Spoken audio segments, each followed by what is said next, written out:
30살이 될 때까지 내 인생에서 인내와 희생이야말로 화목한 가정을 이루는 유일한 길이라고 굳게 믿었다. 하지만 나는 틀렸다. 그 거짓된 벨벳 커튼은 어느 토요일 오후 무참히 찢겨나갔다.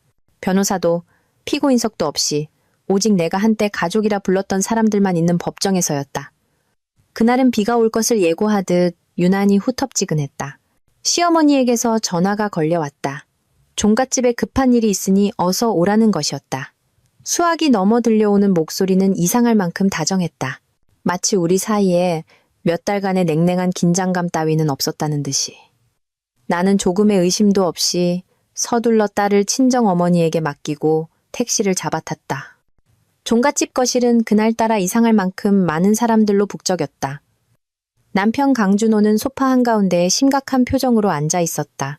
그 옆에는 시어머니 김미숙 여사가 봉황이 수놓아진 등받이 쿠션에 느긋하게 몸을 기댄 채였다. 시누이 강준이는 다리를 꼬고 앉아 휴대폰을 만지작거리며 알 수 없는 미소를 입가에 띠고 있었다. 심지어 시삼촌 부부와 준호의 사촌 동생 2명까지 와 있었다. 모두가 입을 다문 채 숨쉬기조차 힘든 무거운 침묵이 공간을 짓눌렀다. 내가 가방을 내려놓고 인사를 건네기도 전에 준호가 헛기침으로 침묵을 깼다. 그는 자개상 위에 놓인 서류 뭉치를 손가락으로 가리켰다. 서윤아, 오늘 온 가족 앞에서 널 부른 건 한 가지를 확실히 하기 위해서야. 우리 이혼하자. 그의 입에서 나온 이혼이라는 두 글자는 마치 내일 날씨를 이야기하는 것처럼 너무나 가볍게 흩어졌다. 나는 그 자리에 얼어붙었다. 10년의 결혼 생활, 10년 동안 며느리로, 아내로, 엄마로 이 가정을 위해 헌신했던 세월이 이토록 무정한 한마디로 요약되는 순간이었다. 내가 정신을 차리기도 전에 김 여사가 입을 열었다. 목소리에는 지극히 합리적이라는 듯한 기색이 가득했다. 아가, 이렇게 돼서 네가 손해인 거 안다. 하지만 너도 보다시피 우리 준호한테는 새로운 길이 필요해. 인연이 닿았으면 서로를 놓아주는 게 맞는 거야. 시누이 준이가 휴대폰에서 고개를 들며 입술을 삐죽였다. 맞아요, 새언니. 우리 오빠는 더 나은 행복을 누릴 자격이 있어요. 괜히 붙잡고 양쪽 다 피곤하게 만들지 말아요. 나는 주위를 둘러보았다.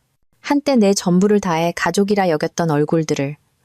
그 누구도 나를 변호하지 않았고 그 누구도 내 기분이 어떤지 묻지 않았다. 그들의 시선은 동정적이거나 무관심하거나 심지어는 통쾌함마저 담겨 있었다. 그리고 그때 준호의 등 뒤 어두운 구석에서 한 여자가 천천히 걸어 나왔다. 그녀는 새하얀 원피스를 입고 있었고 탐스럽게 웨이브진 머릿결의 입술은 붉게 빛났다. 이아름. 내가 늘 의심했지만 준호가 늘 의남매일 뿐이라고 말했던 바로 그 여자였다.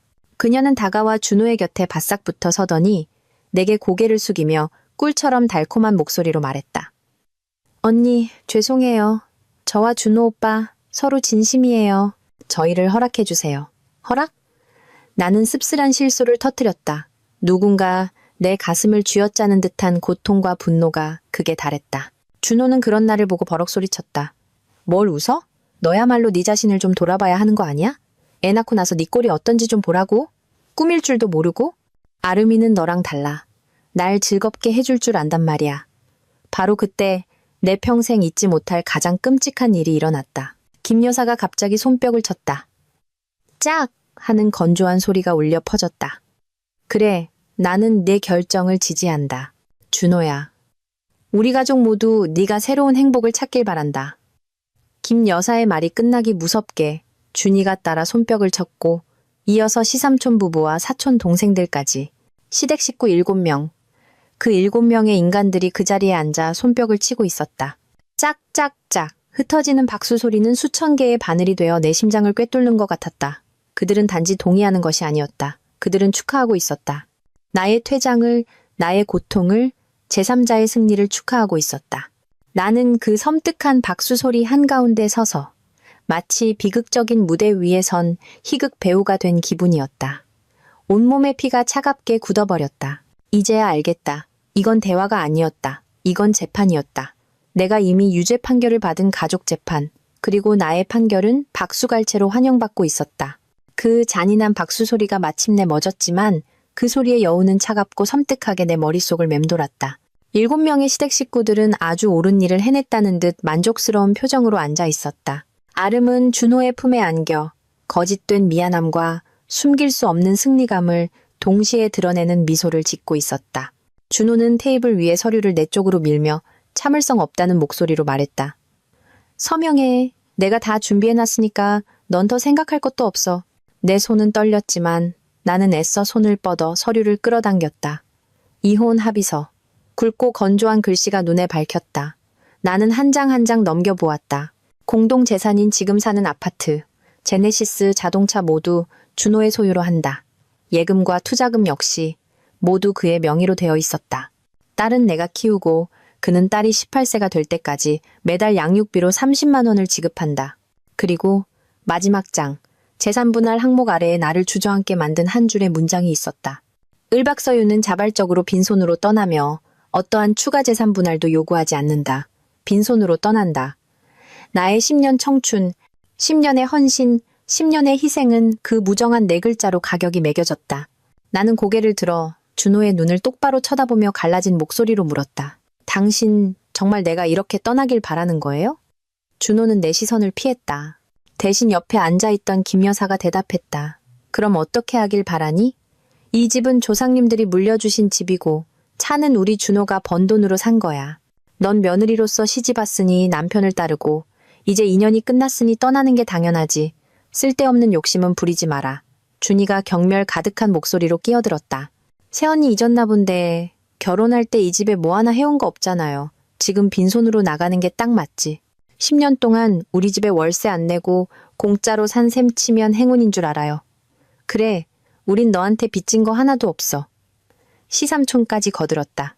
그들의 말은 비수가 되어 이미 산산조각 난 내 심장에 하나하나 밝혔다. 나는 그들을 내 고통 위에서 희희낙낙하는 인간들을 쳐다보았다.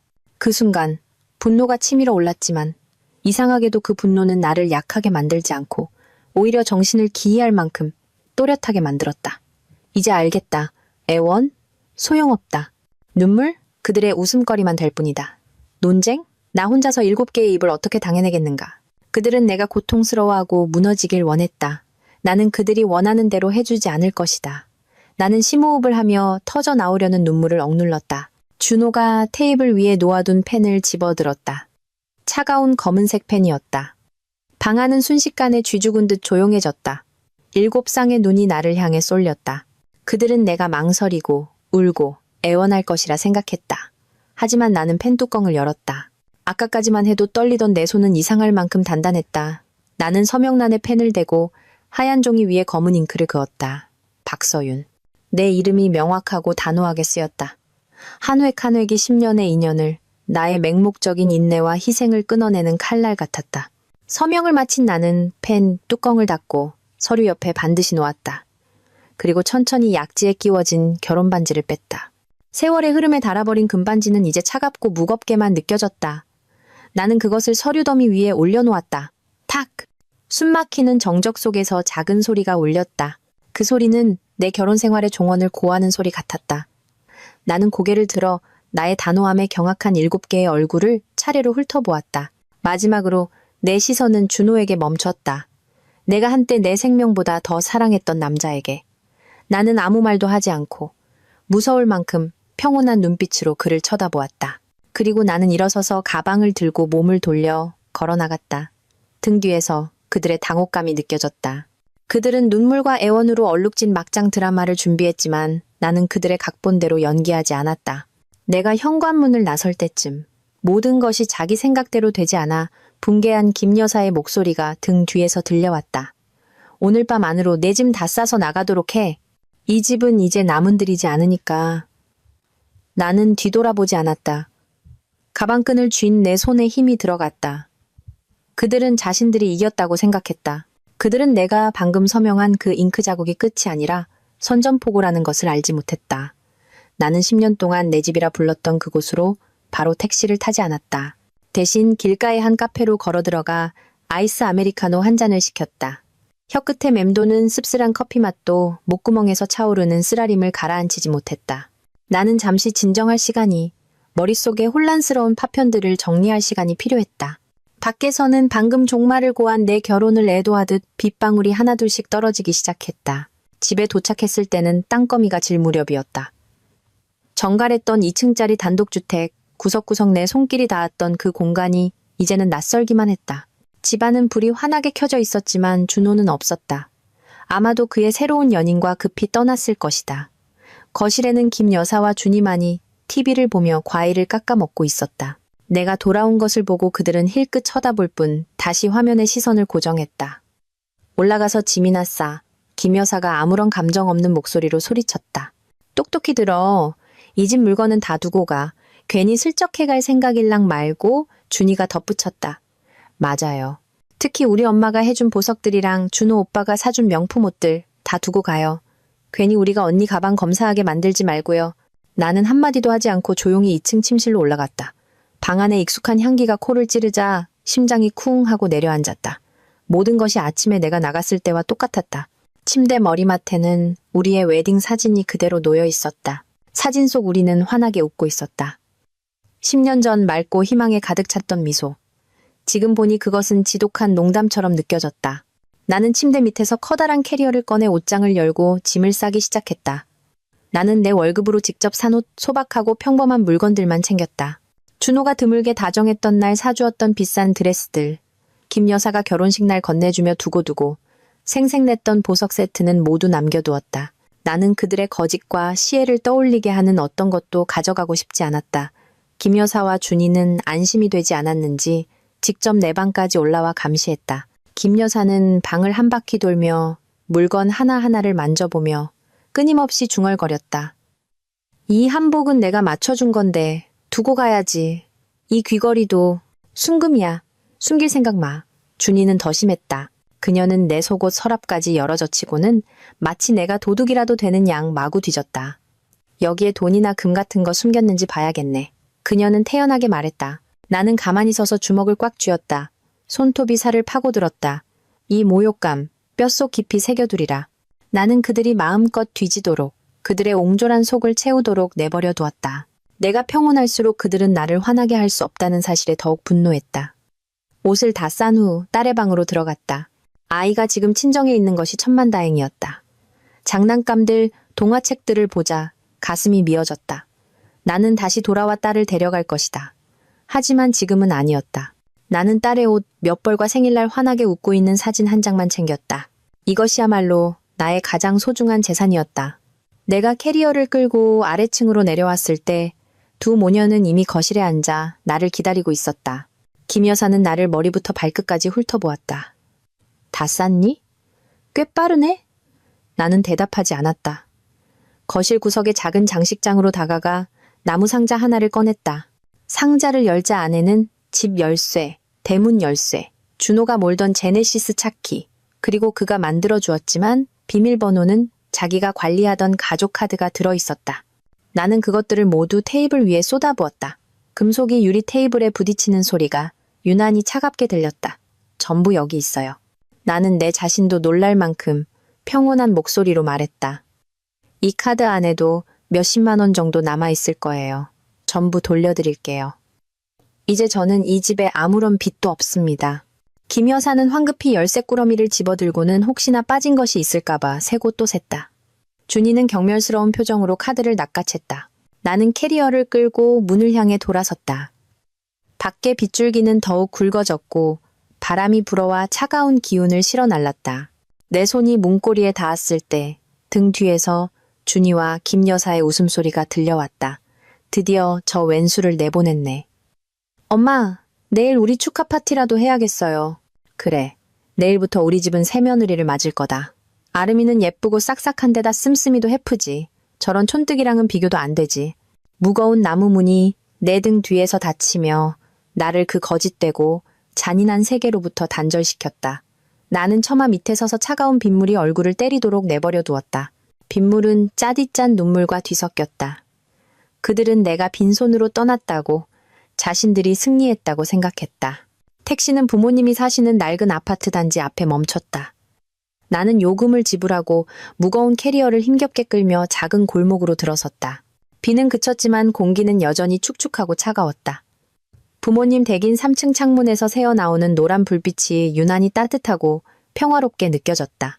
지금 내가 돌아갈 수 있는 유일한 곳이었다. 엄마가 문을 열어주셨다. 한 손에는 캐리어를, 다른 한 손에는 딸아이의 짐가방을 든 채 비에 젖은 내 모습을 보고 엄마는 아무 말 없이 나를 집 안으로 끌어당기셨다. 거실에서 신문을 보시던 아버지는 나를 보자 황급히 신문을 내려놓으셨다. 눈에는 걱정이 가득했다. 무슨 일이냐, 딸아. 나는 더 이상 참을 수 없었다. 시댁 식구들 앞에서 애써 세웠던 강인함과 평온함의 벽이 완전히 무너져 내렸다. 나는 엄마를 부둥켜 안고 목 놓아 울었다. 지난 10년간의 억울함, 고통, 수치심, 그리고 오늘 오후의 운명적인 순간까지 모든 것이 울음으로 터져 나왔다. 엄마는 내 등을 가볍게 두드리며 목맨 소리로 말씀하셨다. 괜찮다, 딸아. 다 울어버려라. 실컷 울고 나서 엄마 아빠랑 다시 시작하면 돼. 괜찮아, 여기 엄마 아빠가 있잖니. 아버지는 한숨을 쉬셨다. 부엌으로 들어가 따뜻한 물 한 잔을 따라주셨다. 어서 들어오너라. 무슨 일이든 천천히 이야기해보렴. 그날 밤 나는 부모님께 모든 것을 털어놓았다. 가족회의, 잔인했던 박수갈채, 나를 빈손으로 내쫓은 이혼 합의서에 대해서. 엄마는 이야기를 들으시고 눈시울이 붉어지셨다. 아버지는 말이 없으셨지만 이마의 주름이 더욱 깊어지는 것을 볼 수 있었다. 그의 눈은 분노로 충혈되어 있었다. 짐승만도 못한 것들. 그 집구석은 정말 인간미라고는 없구나. 아버지가 테이블을 가볍게 내리치셨다. 내 딸, 우리가 애지중지 키워서 시집 보낸 게 저런 놈들한테 짓밟히라고 보낸 게 아닌데. 엄마는 내 머리를 쓰다듬으며 안타까운 목소리로 말씀하셨다. 이제 다 잊어버려라, 딸아. 그냥 큰 빚 하나 갚았다고 생각해. 이제부터 너랑 손녀는 여기서 엄마 아빠랑 같이 살자. 우리 집이 부자는 아니지만 너희 모녀 고생시키지는 않을 테니 나 때문에 걱정하시며 늙어가는 부모님을 보자 가슴이 찢어지는 듯했다. 나는 무너질 수 없었다. 나 자신뿐만 아니라 내 딸과 부모님을 위해서라도 강해져야만 했다. 다음 날 아침, 딸에게 아침을 먹이고 할아버지, 할머니와 놀게 한 뒤 나는 방으로 들어가 문을 잠갔다. 휴대폰을 들어 오랫동안 연락하지 않았던 번호를 찾았다. 여보세요, 민준아. 나 서윤이야. 수화기 너머로 따뜻하고 익숙한 남자의 목소리가 들려왔다. 민준이는 대학 시절부터 나의 가장 친한 친구였고 지금은 이 도시에서 잘 나가는 변호사였다. 서윤아, 이게 얼마만이야? 무슨 일 있어? 민준아, 나 이혼했어. 나는 여전히 떨리는 목소리로 말했다. 뭐라고? 민준은 거의 소리를 질렀다. 왜 그렇게 갑자기? 강준호 그 자식이 너한테 무슨 짓 했어? 나는 심호흡을 하며 최대한 침착한 목소리를 유지하려 했었다. 민준아, 네 도움이 필요해. 변호사가 필요하다고. 나는 민준에게 모든 일을 하나도 빠짐없이 이야기했다. 이야기를 다 듣고 난 민준은 한동안 말이 없었다. 수화기 너머로 그가 무겁게 숨을 내쉬는 소리가 들렸다. 알았어. 민준이 말했다. 그의 목소리는 이제 진지하고 단호했다. 그 집안, 법을 너무 우습게 보고 너를 너무 얕봤어. 서윤아, 걱정하지 마. 이 일은 내가 네 억울함을 풀어줄게. 그들이 널 빈손으로 내쫓고 싶어 했다고? 내가 그들이 내게 속한 모든 것을 단 1원도 빠짐없이 돌려주게 만들 거야. 민준의 말을 듣자 마음속에 안전함과 함께 희미한 희망이 싹 텄다. 하지만 민준아, 나 그 합의서에 이미 서명했어. 상관없어. 민준이 말을 잘랐다. 강압의 정황이 있고 정당한 권리를 심각하게 침해하는 합의서는 무효화될 수 있어. 하지만 당장은 그걸 건드리지 않을 거야. 우리는 그들이 전혀 예상하지 못한 다른 수를 둘 거거든. 서윤아, 혹시 결혼 전에 네 부모님이 해주신 결혼자금 기억나? 기억나. 3억 원이었지. 그 통장 아직 내가 가지고 있어. 수화기 너머로 민준이 희미하게 웃었다. 그냥 예금 통장이 아니야. 서윤아, 잊었어? 그때 내가 네 아버님께 조언해드렸잖아. 그 돈을 그냥 예금하지 말고 네 명의로 된 신탁투자펀드에 넣으라고. 그리고 내가 널 위해 작성해준 혼인계약서에 특별 조항이 하나 있었어. 내 귀가 멍해졌다. 맞다. 기억난다. 그때는 준호의 사랑을 믿었기에 별로 신경 쓰지 않았던 조항. 지난 10년간 그 존재조차 거의 잊고 있었던 조항이었다. 그 조항이 뭐였지? 심장이 쿵쾅거리며 물었다. 민주는 바로 대답하지 않고 이렇게만 말했다. 준비하고 있어. 내일 우리는 법원에 가서 절차를 밟을 거야. 이혼 신고서에 도장이 찍히는 순간 우리의 계획은 공식적으로 시작될 거야. 다음 날 나와 준호는 서울가정법원에서 만나기로 했다. 그는 아름과 함께 왔다. 그녀는 준호의 팔짱을 꼭 낀 채 마치 이혼 절차를 밟으러 온 것이 아니라 화려한 파티에 참석하러 온 사람처럼 새빨간 원피스에 화려한 화장을 하고 있었다. 그들은 나를 동정 반, 경멸 반의 눈빛으로 쳐다보았다. 아마 그들 눈에 나는 지금 비참한 패배자일 뿐이리라. 나는 혼자였다. 단순한 오피스룩에 가벼운 화장을 했을 뿐이었다. 나의 평온함이 오히려 그들을 불편하게 만드는 듯했다. 절차는 놀랄 만큼 신속하게 진행되었다.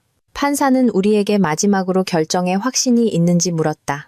준호는 1초의 망설임도 없이 네라고 단호하게 대답했다. 나 역시 망설임 없는 뚜렷한 네라는 한마디로 응수했다.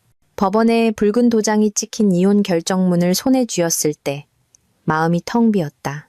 이 얇은 종이 한 장이 공식적으로 내 10년 청춘의 마침표를 찍었다. 준호는 자기 몫의 서류를 받자마자 나를 쳐다보지도 않고 아름을 껴안으며 즐겁게 웃었다. 이제 끝났어, 자기야. 이제 우리를 방해할 사람은 아무도 없어. 오늘 저녁에 내가 축하 파티 열어줄게. 그들은 나를 스쳐 지나 주차장으로 향했다. 나는 법원 복도에 우두커니 서서 그들의 모습이 사라지는 것을 지켜보았다. 울지 않았다. 이 순간 눈물은 너무나 사치스러운 것이었다. 나는 법원을 나와 한낮의 뜨거운 햇살 아래 섰다. 바로 집으로 가지 않았다. 플라타너스 나무 그늘 아래 벤치에 앉았다. 휴대폰을 꺼내 심호흡을 한 뒤 저장해둔 번호를 눌렀다. 여보세요. 김 과장님과 통화할 수 있을까요? 저 박서윤입니다.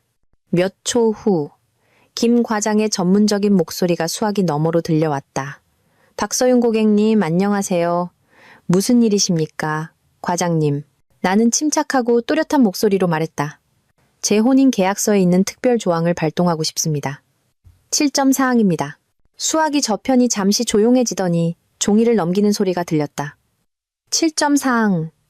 확인되었습니다. 고객님. 김 과장이 약간 놀란 듯한 목소리로 대답했다. 지금 바로 실행하시겠습니까? 규정에 따라 이 조항이 한번 발동되면 되돌릴 수 없습니다. 확실합니다. 나는 단언했다. 방금 이혼 절차를 마쳤습니다. 이혼 결정문 사본은 바로 이메일로 보내드리겠습니다. 필요한 절차를 즉시 진행해 주십시오. 네, 고객님. 바로 처리하겠습니다. 고객님 명의의 신탁 투자 펀드에 있는 모든 자산은 지난 10년간의 복리이자를 포함하여 24시간 내에 고객님의 주 계좌로 이체될 것입니다. 강준호 씨 명의의 모든 가족 카드와 연계 계좌는 영구적으로 비활성화됩니다. 감사합니다. 나는 전화를 끊고 긴 숨을 내쉬었다. 7점 사항. 그것은 예전에 민준이 계약서에 넣었을 때 내가 불필요하다고까지 생각했던 조항이었다. 그 조항은 을 나의 혼인 시 가져온 재산 및 그 재산에서 혼인 기간 동안 발생한 모든 수익은 을의 고유 재산으로 한다. 이혼 시 을은 갑 준호의 동의 없이 이 모든 재산을 회수할 전적인 권리를 가진다고 명시하고 있었다. 준호와 그의 가족은 그들의 탐욕과 근시안적인 생각으로 계약서를 대충 훑어보았거나 그저 결혼 예물 몇 가지와 작은 예금 통장 정도로 생각했을 것이다. 그들은 내 아버지가 민준의 조언을 받아 그 결혼 자금을 나만을 위한 견고한 금융 요새로 만들어 놓았다는 사실을 꿈에도 몰랐다. 나는 벤치에 앉아 지나가는 사람들을 바라보았다. 몇 년 만에 처음으로 내 운명을 내 손으로 쥐고 있다는 느낌이 들었다. 그들은 내가 빈손으로 떠났다고 생각했지만 사실 나는 단 한 번도 빈손이었던 적이 없었다. 휴대폰의 은행 앱을 열었다. 내 입출금 계좌에는 100만 원 남짓 남아 있었다. 하지만 나는 내일이면 이 숫자가 어마어마하게 바뀔 것이라는 것을 알고 있었다. 민준에게서 메시지가 왔다. 모든 건 순조롭지? 나는 미소 지으며 답장했다. 이제 막 연극이 시작됐을 뿐이야. 바로 그때 익숙한 고급 세단이 휙 지나갔다. 준호의 차였다. 그가 운전하고 있었고 옆자리에는 아름이 환하게 웃으며 이야기하고 있었다. 아마 그들의 승리를 자축하러 가는 길이리라. 마음껏 즐겨. 나는 속으로 생각했다. 마음껏 누리라고. 너희의 파티는 곧 청구서를 받게 될 테니까. 그리고 이번 청구서는 너희가 상상하는 것보다 훨씬 더 비쌀 거야. 다음 날 아침, 나는 평소보다 일찍 눈을 떴다. 창문으로 들어오는 아침 햇살이 따뜻하고 맑았다. 딸아이는 옆에서 규칙적인 숨소리를 내며 깊이 잠들어 있었다. 나는 아이의 이마에 가볍게 입을 맞추며 강한 결심을 다졌다. 딸을 위해서라도 강해져야 한다. 커피 한 잔을 타서 발코니에 앉았다. 휴대폰이 울렸다. 은행에서 온 메시지였다. 고객님의 30. 계좌에 9억 7, 140만 원이 입금되었습니다. 나는 화면의 숫자를 뚫어지게 쳐다보았다. 커피잔을 든 손이 미세하게 떨렸다. 10년 전 3억 원이었던 결혼 자금이 현명한 투자와 복리이자 덕분에 이제 거의 10억 원에 가까운 돈이 되어 있었다. 시댁 식구들이 꿈에도 상상하지 못할 액수였다. 지난 10년간 며느리로 살면서 나는 그림자 같은 존재였다. 나는 승승장구하던 미디어 회사를 그만두고 집에서 아이를 돌보고 집안일을 하며 준호와 시댁을 뒷바라지했다. 그는 항상 나를 돈벌이 못하는 식충이 빌부터 사는 여자라고 여겼다. 그들은 내가 결혼하기 전에 유능한 재무 분석가였다는 사실을 전혀 몰랐다. 나는 그 지식을 결코 녹슬게 놔두지 않았다. 지난 10년 동안 나는 조용히 내 투자 포트폴리오를 추적하고 시장의 변동에 따라 조정했다. 모든 거래는 온라인으로 비밀스럽고 은밀하게 이루어졌다. 그들에게 나는 그저 부엌을 맴도는 주부일 뿐이었다. 그 주부가 자신들이 가진 모든 것을 합친 것보다 더 큰 자산을 관리하고 있다는 사실을 그들은 상상조차 하지 못했다. 전화벨 소리가 내 생각의 흐름을 끊었다. 모르는 번호였다. 나는 잠시 망설이다. 전화를 받았다. 여보세요? 박서윤 씨 되십니까? 다소 거만한 남자의 목소리가 들려왔다. 네, 그런데요. 금융사에서 전화드렸습니다. 강준호 씨 명의의 신용카드 연체 대금이 있어 급히 납부하셔야 합니다. 이 카드는 한도 초과로 정지된 상태입니다. 나는 미간을 찌푸렸다. 저기요, 저와 강준호 씨는 이혼했습니다. 저는 이제 그 사람의 빚과 아무 관련이 없습니다. 하지만 고객님께서 가족카드 명의자이십니다. 규정상 본회원과 가족회원은 연대 책임을 지셔야 합니다.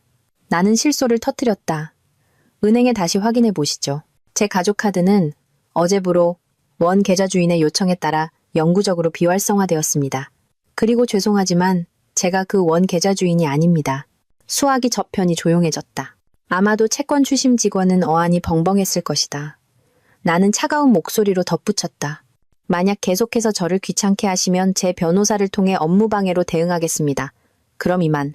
나는 전화를 끊고 그 번호를 바로 차단했다. 이것은 시작에 불과하다는 것을 알았다. 준호는 내 투자펀드와 연계된 계좌에서 마음껏 돈을 쓰는 데 익숙해져 있었다. 그와 그의 가족들은 아마도 그들의 익숙한 자금줄이 완전히 끊겼다는 사실을 아직 깨닫지 못했을 것이다.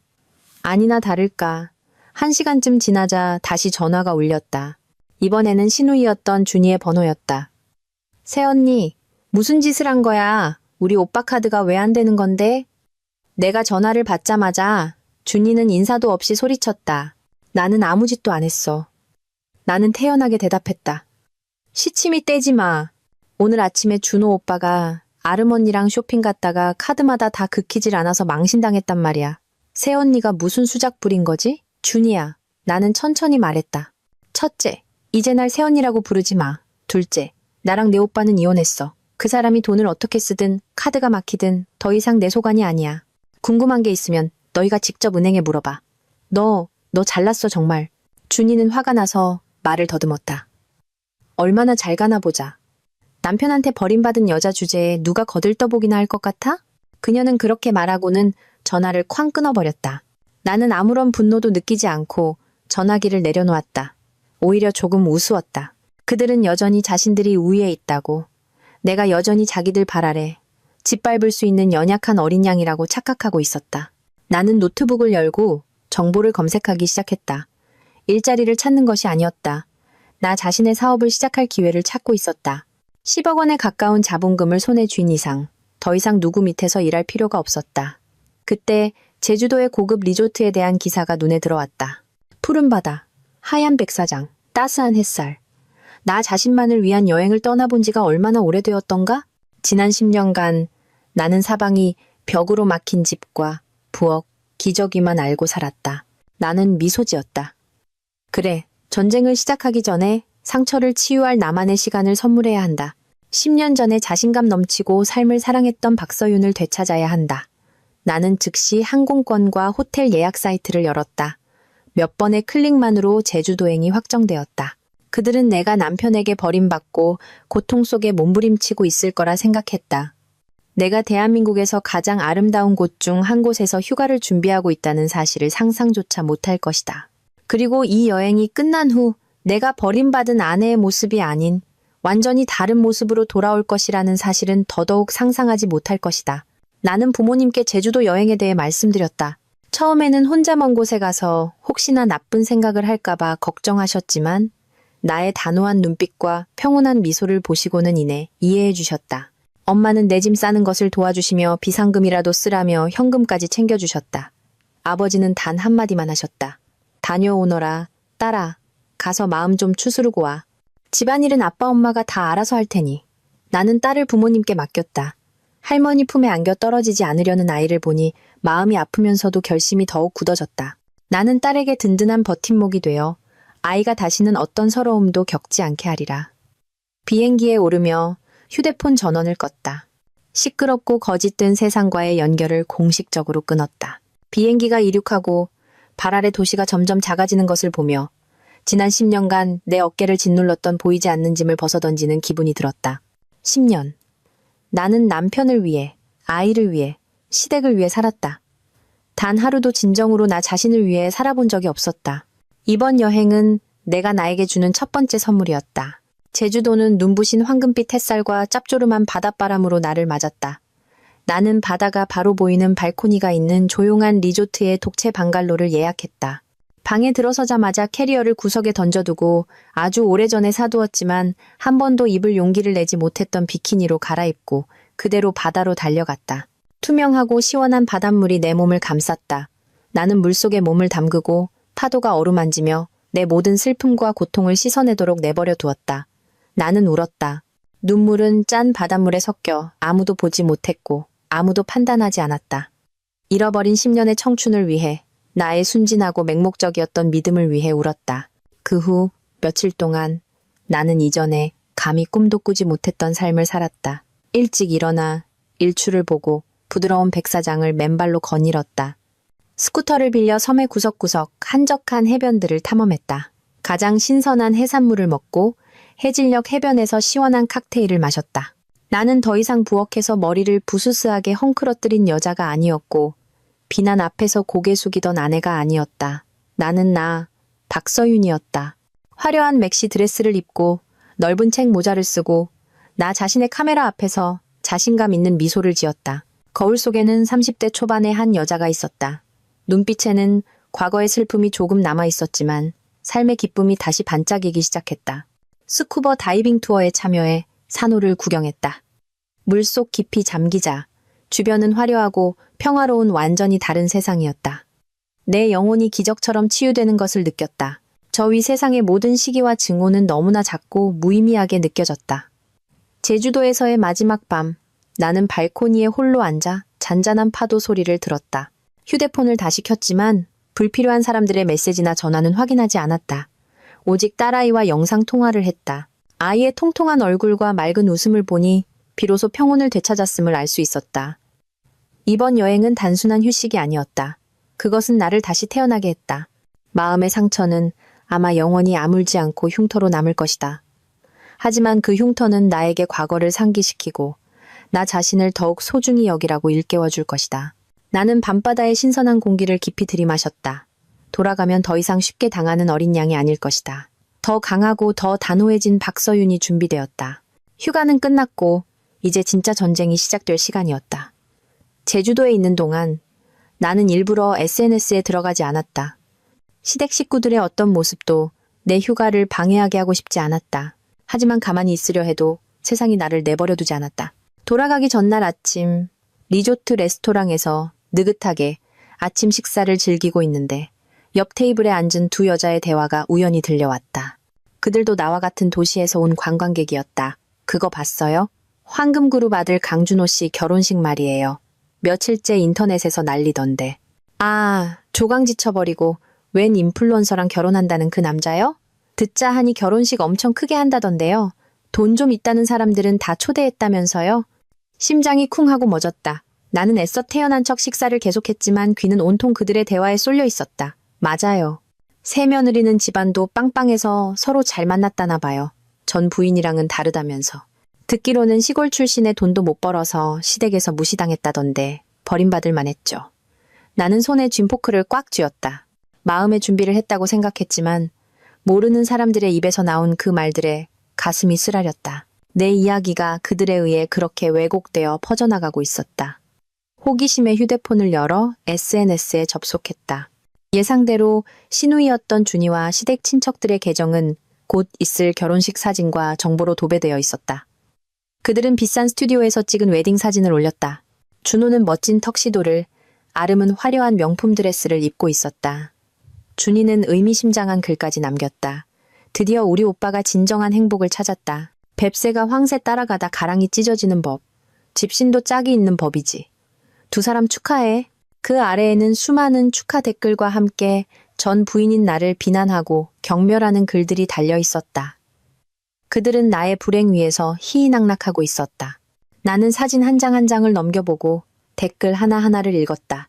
이상하게도 이전처럼 고통스럽지 않았다. 대신 차가울 만큼의 평온함이 느껴졌다. 그들이 과시하면 할수록, 행복한 척하면 할수록 그들의 몰락은 더욱 비참해질 것이다. 그러다 화려하게 디자인된 온라인 청첩장이 눈에 띄었다. 결혼식은 이번 주말 도시에서 가장 호화로운 5성급 호텔에서 열릴 예정이었다. 시간은 토요일 오전 11시. 토요일. 내가 돌아가기로 예정한 바로 그날이었다. 문득 한 가지 생각이 머리를 스쳤다. 왜 피해야 하지? 왜 맞서지 못할까? 나는 그곳에 가서 행패를 부릴 생각은 없었다. 그 정도로 비겁하지는 않았다. 나는 단지 관객이 되고 싶었다. 그들의 거짓된 행복극이 어떻게 막을 내리는지 조용히 지켜보는 관객. 나는 혼자 미소 지었다. 약간의 비웃음이 섞였지만 단호함이 가득한 미소였다. 나는 항공권 예매 앱을 열어 오후 비행편을 취소했다. 그리고 토요일 오전 9시에 도시에 도착하는 새로운 비행편을 예약했다. 그들의 결혼식에 참석하기에 완벽한 시간이었다. 예약 확정 버튼을 누르며 바다를 바라보았다. 하늘은 여전히 맑고 파도는 잔잔했지만 내 마음속에서는 폭풍이 일기 시작했다. 정이라는 이름의 폭풍. 나는 민준에게 짧은 메시지를 보냈다. 이번 주 토요일에 준호가 결혼해. 나 시간 맞춰 돌아갈 거야. 특별한 곳에서 보자. 민준은 거의 즉시 답장을 보내왔다. 알았어. 모든 준비를 마치고 네가 돌아오기만 기다리고 있을게. 나는 휴대폰을 껐다. 마음이 가벼웠다. 치유의 여행은 끝났다. 이제 돌아갈 시간이다.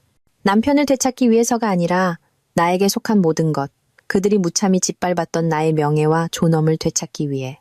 그리고 내가 돌아가는 그날이, 그들 모두의 몰락이 시작되는 날이 될 줄은 나 역시 예상하지 못했다. 토요일 아침, 비행기는 정시에 도착했다. 공항을 빠져나와 익숙한 도시의 공기를 마시자 무언가 달라진 느낌이 들었다. 도시가 변한 것이 아니라 나 자신이 변한 것이다. 더 이상 고개를 숙이고 걷는 순종적인 여자가 아니었다.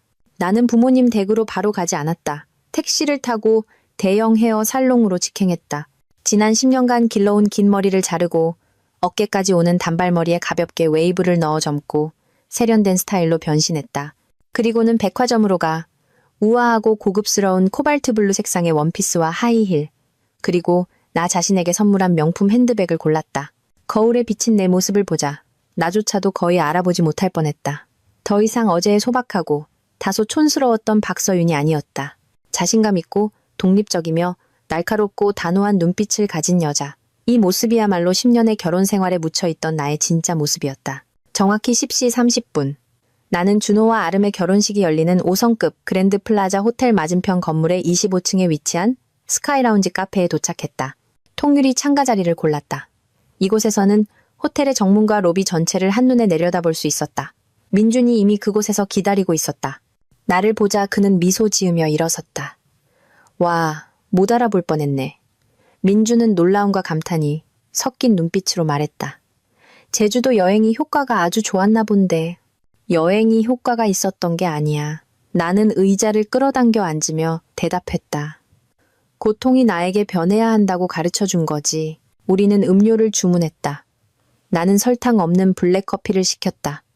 그 쓴맛이 나를 깨어있게 해줄 것 같았다. 내가 부탁한 건 다 처리됐어? 내가 물었다.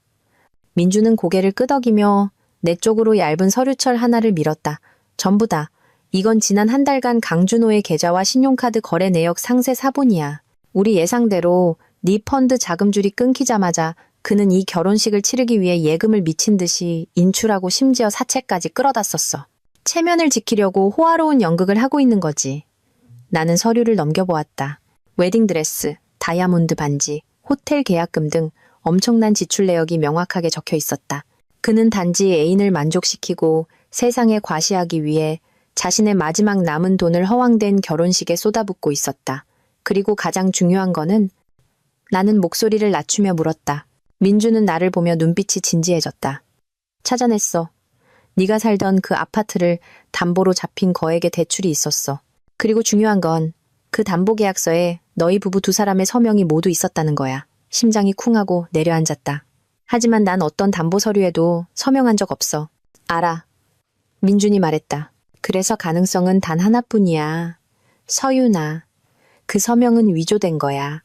내가 전문가에게 비공식 감정을 의뢰했는데 필체는 아주 비슷하지만 내 것이 아니라고 하더군. 누군가 의도적으로 내 서명을 위조한 거지. 마음의 준비를 했음에도 민준의 확언을 듣자 가슴이 저려왔다. 10년간 내 곁을 지켰던 남편 강준호. 그는 나를 배신했을 뿐만 아니라 이토록 뻔뻔하게 나를 속이기까지 한 것이다. 우리는 이 사실을 세상에 밝힐 거야. 민준이 단호한 목소리로 말했다. 하지만 지금은 아니야. 오늘 우리는 그냥 관객으로 온 거야. 저들이 행복한 연극을 마음껏 즐기게 놔두자. 높이 올라갈수록 떨어질 때 더 아픈 법이니까. 나는 고개를 끄덕이며 창밖으로 시선을 돌렸다. 아래에서는 거대한 꽃 장식 아치가 세워졌고 고급 세단들이 줄지어 들어오고 있었다. 화려하게 차려입은 하객들이 웃으며 차에서 내렸다. 연극은 곧 시작될 것이다. 그리고 나, 특별한 관객인 나는 이미 맨 앞줄에 앉아 이 연극이 어떻게 막을 내릴지 볼 준비가 되어 있었다. 나는 앞으로 일어날 일이 나와 민준이 예상했던 것보다 훨씬 더 극적이고 아이러니할 줄은 몰랐다. 높은 곳에서 내려다본 준호와 아름의 결혼식은 정말이지 호화롭고 눈부셨다. 호텔 메인 홀은 수천 송이의 흰 장미로 장식되었고 입구부터 무대까지 붉은 카펫이 길게 깔려 있었다. 오케스트라는 감미로운 사랑 노래를 연주하고 있었다. 모든 것이 완벽한 동화 속 결혼식 같았다. 하지만 나와 민주는 그 화려한 겉모습 뒤에 속이 텅 비고 계산으로 가득 찬 진실이 숨어 있다는 것을 알고 있었다. 하객들은 점점 늘어났다. 나는 친척, 친구, 준호네, 사업 파트너 등 익숙한 얼굴들을 많이 발견했다. 모두들 값비싼 선물과 두툼한 축의금 봉투, 그리고 물론 가식적인 축하의 미소를 들고 왔다. 파티의 주인공이 마침내 모습을 드러냈다. 준호는 유명 브랜드의 턱시도를 입고 매우 말끔해 보였다. 그는 수천 개의 크리스털이 밝혀 반짝이는 웨딩드레스를 입은 아름의 손을 잡고 있었다. 정말 잘 어울리는 한 쌍처럼 보였다. 준호는 만족스러운 미소를 지었다. 낡은 짐을 벗어던지고 새로운 장신구를 얻은 남자의 미소였다. 하지만 오늘 주목의 중심은 아마도 신랑 신부가 아니라 나의 전 시어머니 김 여사일 것이다. 그녀는 붉은색 비단 한복을 입고 목에는 굵은 진주 목걸이를, 손에는 금반지를 가득 끼고 있었다. 그녀는 마치 여왕처럼 위풍당당하게 돌아다니며 하객들을 맞이했다. 어느 테이블에 가든 아름의 손을 끌고 가서 소개하는 것을 잊지 않았다. 여러분께 소개합니다. 제 새며느리 아름이에요. 그녀는 친구들에게 마치 다른 사람이 못 들을까봐 걱정하는 듯 큰 소리로 말했다. 아름이는 예쁘고 능력 있을 뿐만 아니라 교양 있는 집안 출신이라 우리 집안에 정말 큰 복덩이가 들어왔어요. 그러고는 익숙한 비교를 시작했다. 내가 그곳에 없었음에도 불구하고. 전에 그 애랑은 정말 다르죠. 정말 복도 없지. 시골 출신의 아들도 못 낳는 주제에 싹싹하지도 않고 시집와서 10년 동안 한 일이라곤 남편 등골 빼먹는 것뿐이었어요. 우리 준호가 눈이 밝아서 일찍 헤어져서 망정이지 아니었으면 평생 고생할 뻔했잖아요. 그 말을 들은 하객들은 그저 따라 웃을 뿐 아무도 반박하지 않았다. 나는 높은 곳에 앉아 조용히 모든 것을 지켜보았다. 손에 든 블랙커피는 어느새 식어 있었다. 민준이 나를 보며 조용히 물었다. 괜찮아?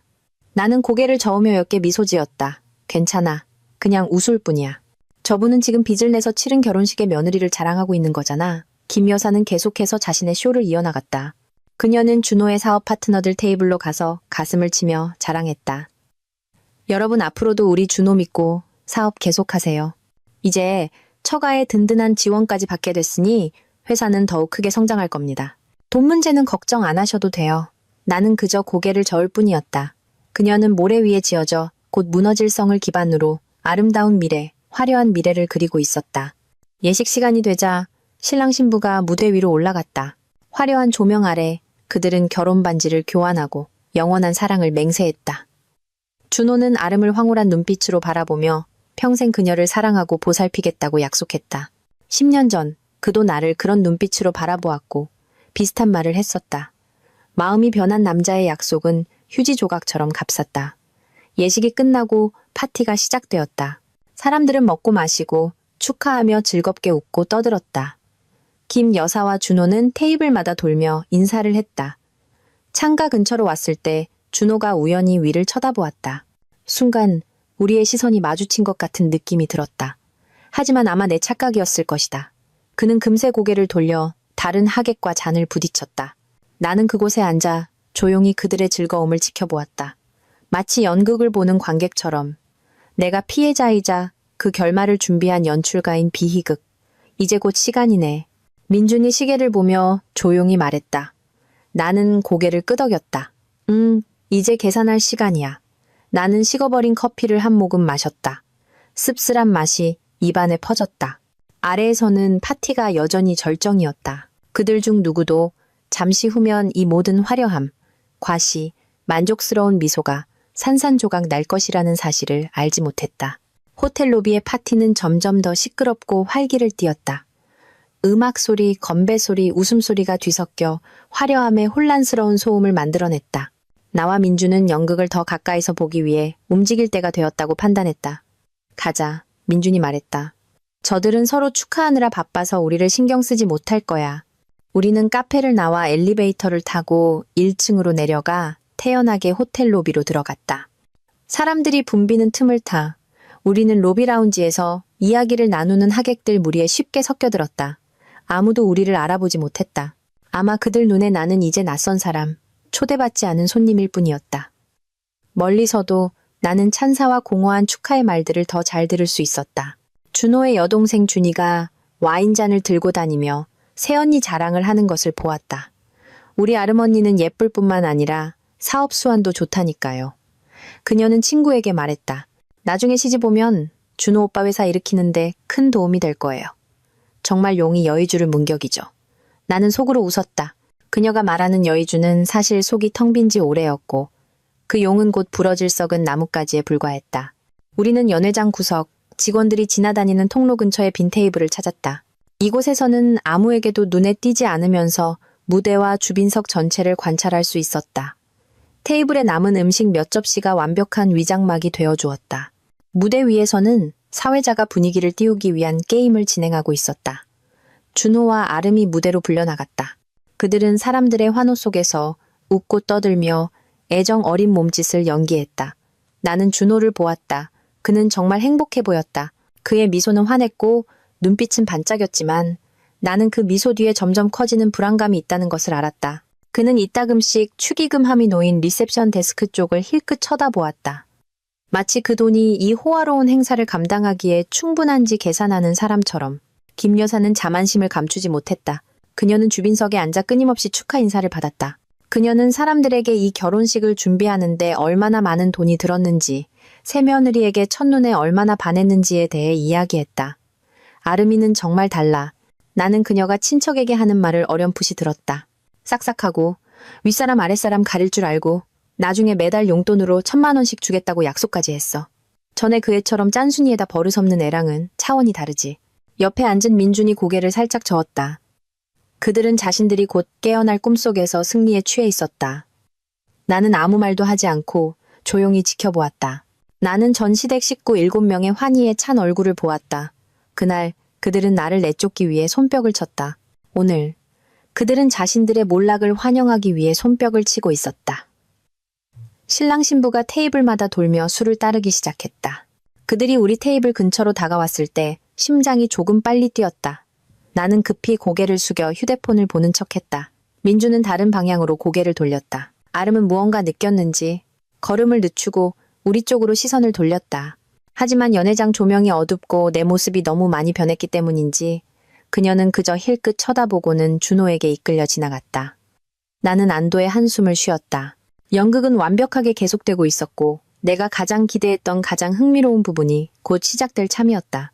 파티가 막바지에 다다르자 하객들이 하나둘씩 자리를 뜨기 시작했다. 연회장은 한산해졌다. 그때 김 여사가 자신감 넘치는 표정으로 일어나 명품 핸드백을 들고 준호, 아름과 함께 호텔 계산대로 향하는 것이 보였다. 이제 시간이 됐어. 내가 민준에게 조용히 말했다. 민준은 고개를 끄덕이며 입가에 미소를 띄었다. 이제 벨벳 커튼이 내려올 시간이야. 우리는 일어나 여유롭게 리셉션 데스크 쪽으로 걸어갔다. 모든 것을 보고 들을 수 있는 적당한 거리를 유지했다. 그들의 가족 7명도 마치 파티의 마지막 화려한 순간을 목격하려는 듯 몰려들었다. 그들은 그것이 화려함이 아니라 평생 잊지 못할 굴욕의 순간이 될 것이라는 사실을 알지 못했다. 5성급 호텔의 계산대는 반짝이는 대리석으로 만들어져 있었고 노란 조명이 비쳐 더욱 고급스러워 보였다. 김 여사는 다가가 핸드백을 대리석 위에 올려놓았다. 탁 하는 작지만 위험 있는 소리가 났다. 내 전시댁 식구 7명이 그 주위를 둘러쌌다. 마치 중요한 의식을 치르는 듯 자랑스러운 표정이었다. 계산해주세요. 김 여사가 리셉션 직원에게 자신감 넘치는 목소리로 말했다. 전부 얼마죠? 직원은 전문적인 미소를 지으며 재빨리 컴퓨터를 확인한 뒤 고급스러운 가죽 폴더에 끼워진 계산서를 내밀었다. 네, 여사님. 오늘 결혼식 총비용은 3억 2,550만 원입니다. 그 액수에도 김 여사는 전혀 동요하지 않았다. 그녀는 계산서를 힐끗 보고는 가방에 손을 넣어 번쩍이는 황금색 신용카드를 꺼냈다. 그것은 그녀가 항상 자랑하던 플래티넘 카드였다. 내 투자펀드와 직접 연결된 가족 카드였다. 여기요. 이 카드로 결제해줘요. 그녀는 마치 로비에 남은 모든 하객들이 들으라는 듯 큰 소리로 말하며 카드를 직원에게 건넸다. 비밀번호는 필요 없을 거예요. 옆에 서 있던 준호는 아름의 어깨를 감싸며 만족스러운 미소를 지었다. 준이는 이 격조 높은 순간을 촬영하려는 듯 휴대폰을 꺼내들었다. 직원은 카드를 받아들고 고개를 끄덕인 뒤 단말기에 넣었다. 공간은 감미로운 음악 소리와 멀리서 들려오는 직원들의 정리 소리 외에는 조용한 듯했다. 모든 시선이 작은 결제 단말기에 쏠렸다.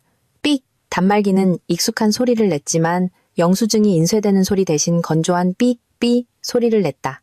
단말기 화면에 붉은 글씨가 떠올랐다. 직원은 미간을 살짝 찌푸리고는 카드를 빼서 다시 한번 긁었다. 삑!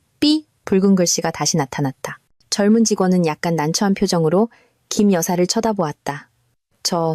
여사님, 카드에 문제가 있는 것 같습니다. 거래가 거절되었다고 나옵니다. 김 여사의 얼굴에서 미소가 굳었다. 무슨 문제? 내 카드는 한도가 수십억인 플래티넘 카드인데 문제가 있을 리가 없잖아. 당신 내 기계가 고장 난 거겠지. 다시 확인해봐요. 아닙니다, 여사님. 저희 단말기는 정상적으로 작동하고 있습니다. 직원은 여전히 정중한 태도를 유지했다. 혹시 다른 카드로 결제해 주시겠어요? 분위기가 어색해지기 시작했다. 근처에 서 있던 몇몇 하객들이 수군거리기 시작했다. 준호는 그 모습을 보고 약간 부자연스러운 표정으로 나섰다. 어머니, 제가 할게요. 어머니 카드는 오래 안 쓰셔서 오류가 났나 봐요.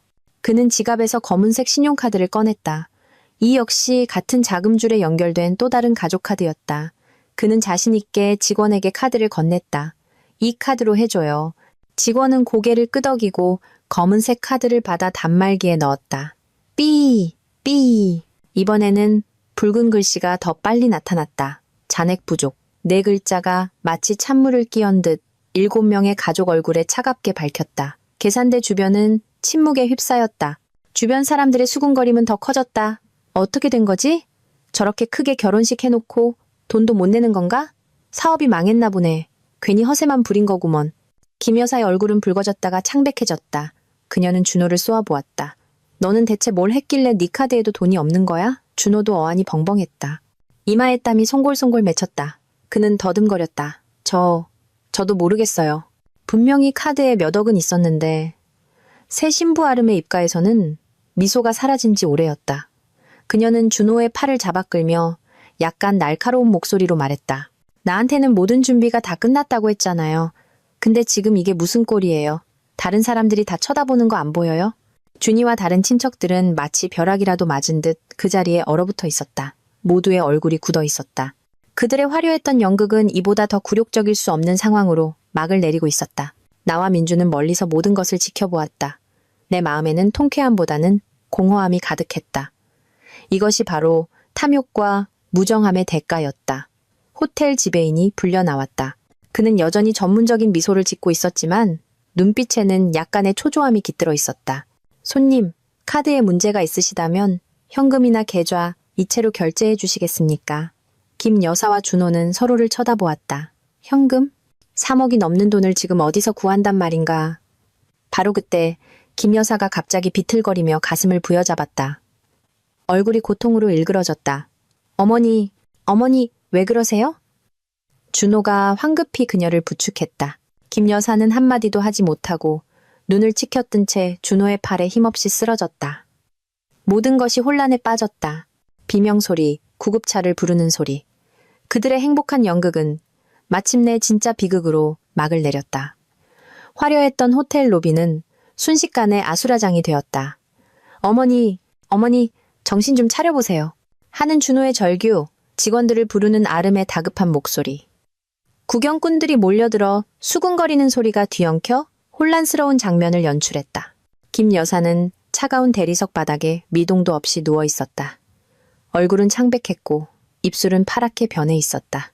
붉은색 비단 한복은 이 굴욕적인 상황 속에서 마치 핏자국처럼 아이러니하게 보였다. 호텔 지배인이 재빨리 구급차를 불렀고 직원들은 김 여사에게 응급처치를 하며 질서를 유지하려 했었다. 준호는 완전히 이성을 잃고 어머니 곁에 무릎을 꿇고 앉아 어쩔 줄 몰라 하며 계속해서 그녀를 흔들었다. 어머니, 제발 저 무섭게 하지 마세요. 아름은 조금 떨어진 곳에 서 있었다. 표정에는 두려움과 함께 약간의 짜증이 섞여 있었다. 그녀의 꿈 같은 결혼식은 완전히 망가졌다.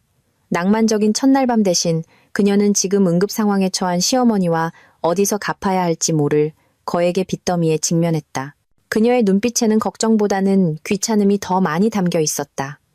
준이와 다른 친척들은 어찌할 바를 모르고 그저 얼어붙어 있었다. 그들은 서로를 쳐다보다가 다시 김 여사를 보았다. 모두의 얼굴에 당혹감이 역력했다. 그날의 박수 파티는 이제 두려움과 수치심의 파티로 변해 있었다. 나와 민주는 조용히 뒤로 물러나 큰 기둥 뒤에 몸을 숨겼다. 이 혼란에 휘말리고 싶지 않았다. 충격이 꽤 크셨나 보네. 민준이 작게 말했다. 평생 체면을 중시하며 사셨을 텐데 만천하에 이런 망신을 당했으니 충격받을 만도 하지. 나는 아무 말도 하지 않고 조용히 지켜보았다. 그들의 고통에 기쁨을 느끼지는 않았지만 동정심도 들지 않았다. 이것은 그들이 스스로 감당해야 할 결과였다. 인과응보. 그 법칙은 한 번도 틀린 적이 없었다. 몇 분 후 구급차 사이렌 소리가 밖에서 울려 퍼졌다. 의료진이 재빨리 들것을 밀고 들어왔다. 그들은 김 여사를 들것에 싣고 산소 호흡기를 씌우며 응급처치를 했다. 환자분, 급성 고혈압 쇼크 증세입니다. 즉시 병원으로 이송해야 합니다. 보호자분 누구 같이 가시겠습니까? 한 의료진이 크게 말했다. 준호가 황급히 일어섰다. 제가 아들입니다. 그는 새 신부도 호텔빚도 잊은 채 황급히 들것을 따라 달려갔다. 준이와 몇몇 친척들도 서둘러 그 뒤를 따랐다.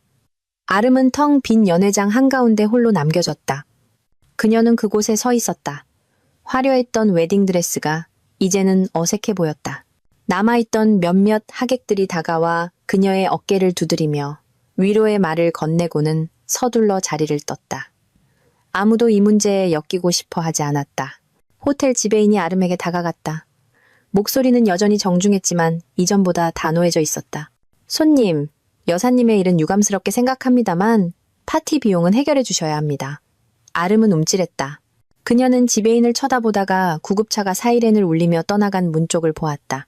그녀는 더듬거렸다. 지금 제 남편이 어머니랑 병원에 가야 해서요. 혹시 내일 해결하면 안 될까요? 죄송합니다. 손님, 지배인이 고개를 저었다. 저희 호텔 규정상 모든 비용은 행사가 끝난 직후 결제되어야 합니다. 그렇지 않으면 저희는 대표자의 신분증을 보관할 수밖에 없습니다. 아름의 얼굴이 하얗게 질렸다. 그녀는 작은 지갑을 뒤졌지만 그만한 돈이 있을 리 없었다. 그녀는 전화를 걸기 시작했다. 아마도 준호에게 거는 듯 했지만 그는 전화를 받지 않았다. 연극은 끝났어. 우리도 가자. 민준이 내게 말했다. 나는 고개를 끄덕였다. 우리는 시들기 시작한 꽃 장식 아치를 지나 조용히 호텔을 빠져나왔다. 아무도 우리의 존재나 퇴장을 눈치채지 못했다. 밖으로 나와 신선한 저녁 공기를 마시자 마음이 한결 가벼워졌다. 연극은 막을 내렸다. 거짓된 과시로 시작된 결혼식은 구급차 사이렌 소리로 끝을 맺었다. 그 끔찍했던 결혼식 이틀 후 민준에게서 전화가 왔다. 특종이야. 그의 목소리는 약간 흥분되어 있었다. 김 여사는 위기는 넘겼지만 아직 병원에서 경과를 지켜봐야 한대. 그리고 그 신혼부부는 지금 냉전 중이라더군. 어떻게 알았어? 나는 뜨거운 생강차를 저으며 물었다. 내가 그 병원에 아는 사람이 있거든? 듣자 하니 어제 아름이가 김 여사 병문안을 갔다가 둘이 한바탕 했대. 아름이는 결혼식 망쳤다고 시어머니를 탓하고 김 여사는 그 애더러 재수없는 년이라며 시집 오자마자 불행만 가져왔다고 소리쳤다더군. 김 여사의 성격과 아름의 철없는 행동을 생각하면 이런 일은 조만간 일어날 일이었다. 준호는? 그놈은 지금 머리가 터지기 일보 직전이겠지. 어머니 병원비에 호텔비까지. 듣기로는 사방에 돈 빌리러 다니느라 정신없는데 새 신부는 도와주기는커녕 매일같이 불평만 늘어놓는데 민준의 말대로 준호의 신혼생활은 빠르게 지옥으로 변했다. 내가 살았던 그 집은 더 이상 따뜻하고 정돈된 모습이 아니었다. 아름은 요리할 줄도 몰랐고 집안일에는 손도 대지 않았다. 더러운 옷은 쌓여갔고 먹고 난 그릇은 싱크대에 그대로 방치되었다. 준호는 피곤하게 퇴근해도 맛있는 밥과 국은커녕 아내의 잔소리만 들어야 했다. 이 집 좀 어떻게 해봐요. 좁고 낡아서 나랑은 안 맞아. 당신이 약속했던 그 강남의 최고급 아파트로는 언제 이사 가는 거예요? 아름은 소파에 앉아 매니큐어를 칠하며 불만 가득한 목소리로 말했다. 준호는 지친 몸을 소파에 던졌다. 자기야, 시간 좀만 더 줘. 요즘 회사가 좀 어려워서 그래. 어려워? 결혼식 비용도 못 낼 만큼 어려워요? 아름이 입술을 삐죽였다. 솔직히 말해서 당신이 이 지경일 줄은 몰랐어요. 친구들이 자꾸 물어보는데 창피해 죽겠다고요. 그만 좀 해. 준호가 버럭 소리쳤다. 며칠간 쌓였던 스트레스가 폭발했다. 넌 요구만 할 줄 알아? 내가 지금 얼마나 힘든 상황인지 몰라? 어머니는 병원에 계시고 회사는 자금이 부족하고 빚은 쌓여가는데 그건 당신 사정이죠. 아름도 지지 않았다. 그녀는 벌떡 일어섰다. 당신이 나한테 뭘 약속했는데요? 걱정 없이 풍족한 삶을 살게 해주겠다고 했잖아요. 근데 지금은 어때요? 나는 남편이랑 결혼한 거지 빚더미랑 결혼한 게 아니라고요. 당신이 해결 못하면 우리 그냥 이혼해요. 이혼이라는 두 글자가 그 집에서 다시 한번 튀어나왔다. 하지만 이번에는 박수갈채로 환영받지 못했다. 준호는 멍하니 아름을 쳐다보았다. 아마 그는 자신이 모든 것을 버리고 선택한 여자가 이토록 쉽게 이별을 말할 수 있다는 것을 믿지 못하는 듯했다. 그들의 싸움은 점점 커졌고 이웃들은 그릇 깨지는 소리와 서로를 향한 욕설을 모두 들을 수 있었다. 그 시각 나는 나의 새로운 사무실에 있었다. 제주도 여행 후 나는 지루한 사무직으로 돌아가지 않기로 결심했다.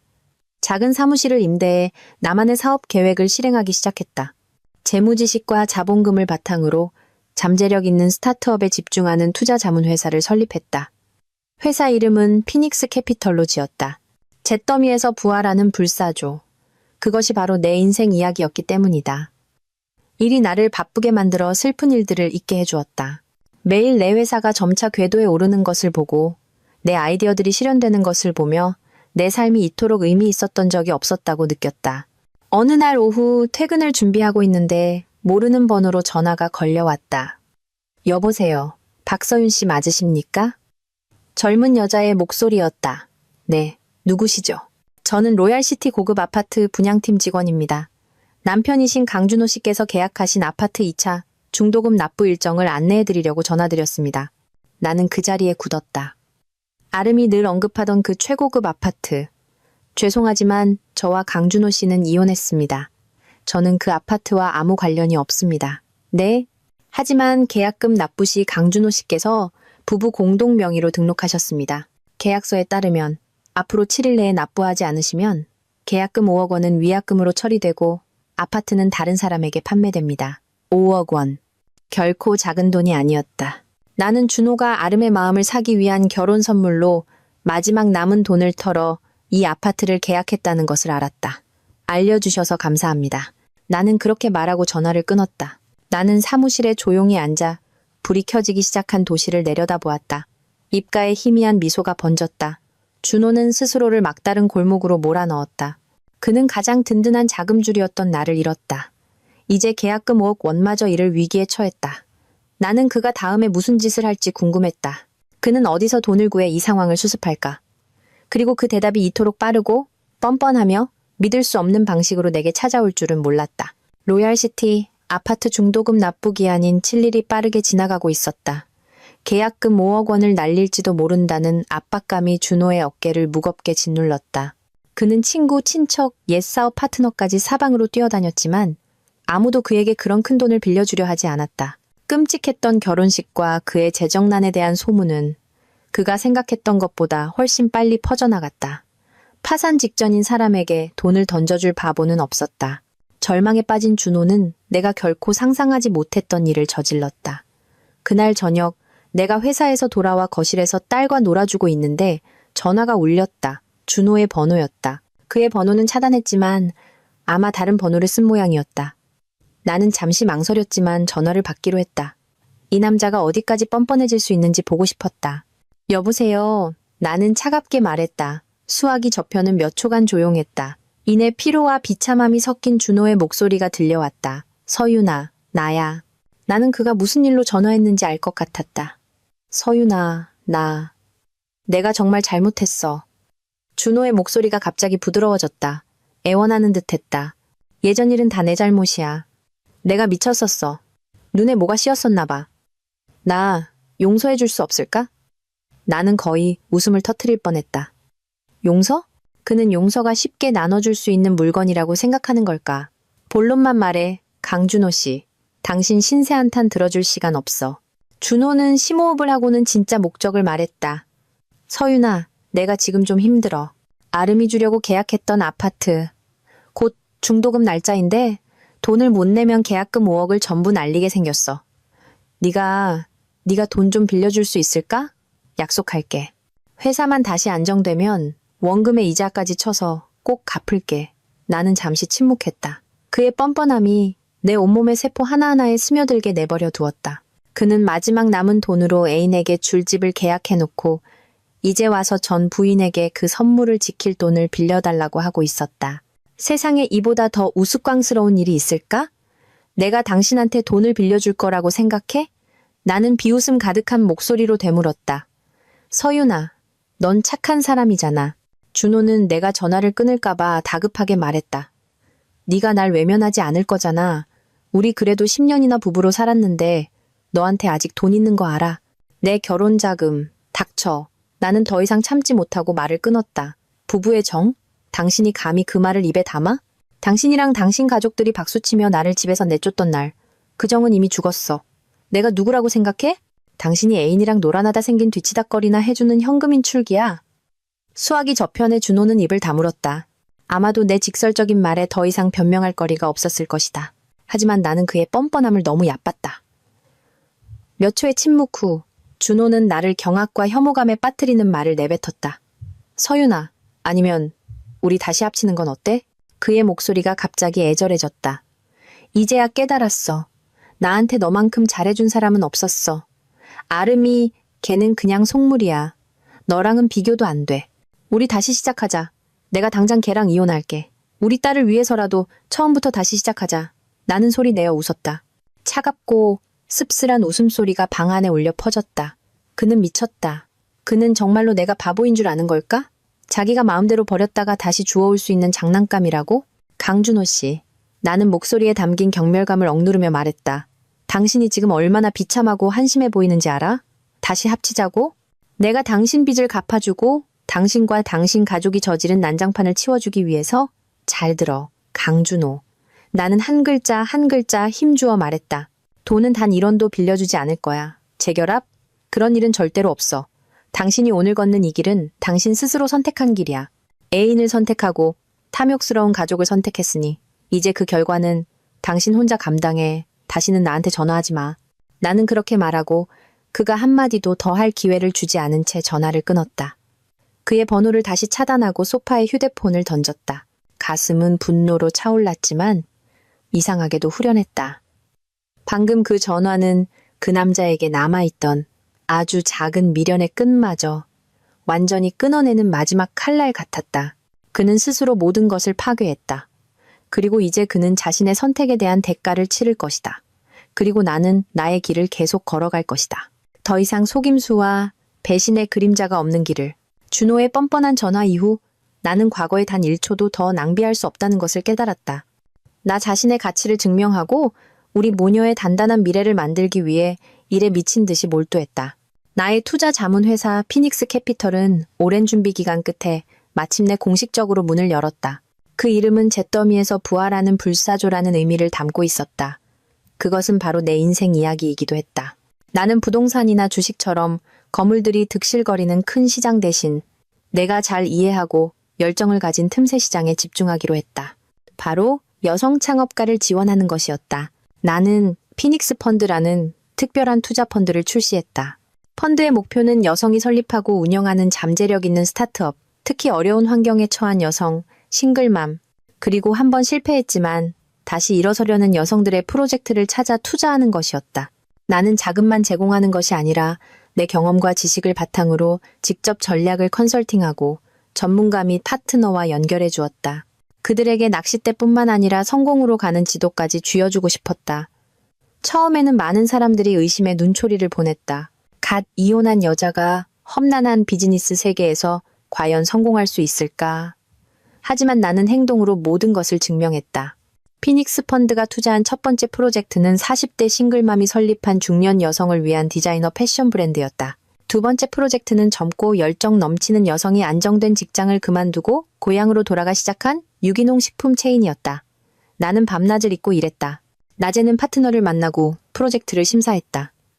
밤에는 딸이 잠든 후 컴퓨터 앞에 앉아 데이터를 분석하고 사업 전략을 세웠다.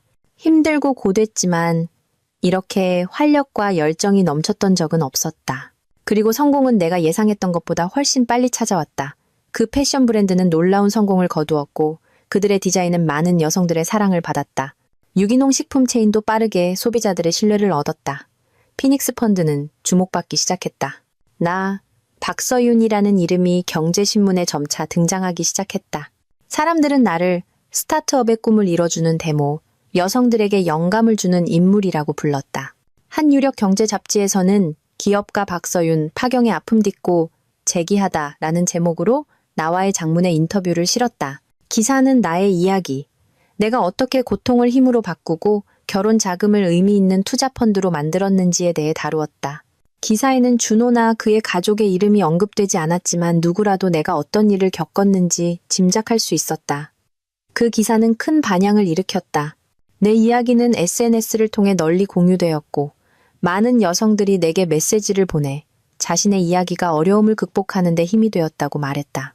나는 강인함과 독립의 상징이 되었다. 내 회사는 날로 성장했다. 많은 대형 투자자들이 피닉스 펀드와 협력하고 싶다며 찾아왔다. 예전의 작은 사무실은 이제 도심의 더 크고 쾌적한 빌딩으로 이전해야 했다. 매일 아침 회사로 운전하며 익숙한 거리를 지날 때 더 이상 슬픔을 느끼지 않았다. 대신 자부심과 평온함이 느껴졌다. 나는 나만의 제국을 스스로 건설했다. 친절함, 지식, 그리고 끈기로 만들어진 제국. 가끔 준호에 대한 소식을 듣기도 했다. 그는 5억 원의 계약금을 모두 날렸고 계속되는 싸움 끝에 아름은 친정으로 돌아갔다고 했다. 준호의 작은 회사는 파산 직전이었다. 그는 인생 최악의 나날을 보내고 있었다. 나는 더 이상 그런 일에 신경 쓰지 않았다. 나와 그의 길은 이제 결코 만날 수 없는 평행선이 되었다. 나는 새로운 프로젝트와 계획들로 바빴다. 빛나고 의미 있는 삶을 사는데 바빴다. 나는 그 평행선이 언젠가 그와 그의 어머니에 의해 억지로 휘어져 상상할 수 없을 만큼 비참한 모습으로 나를 찾아올 줄은 몰랐다. 나의 피닉스 캐피털은 날로 성장했고 내 이름도 비즈니스계에서 꽤 알려지게 되었다.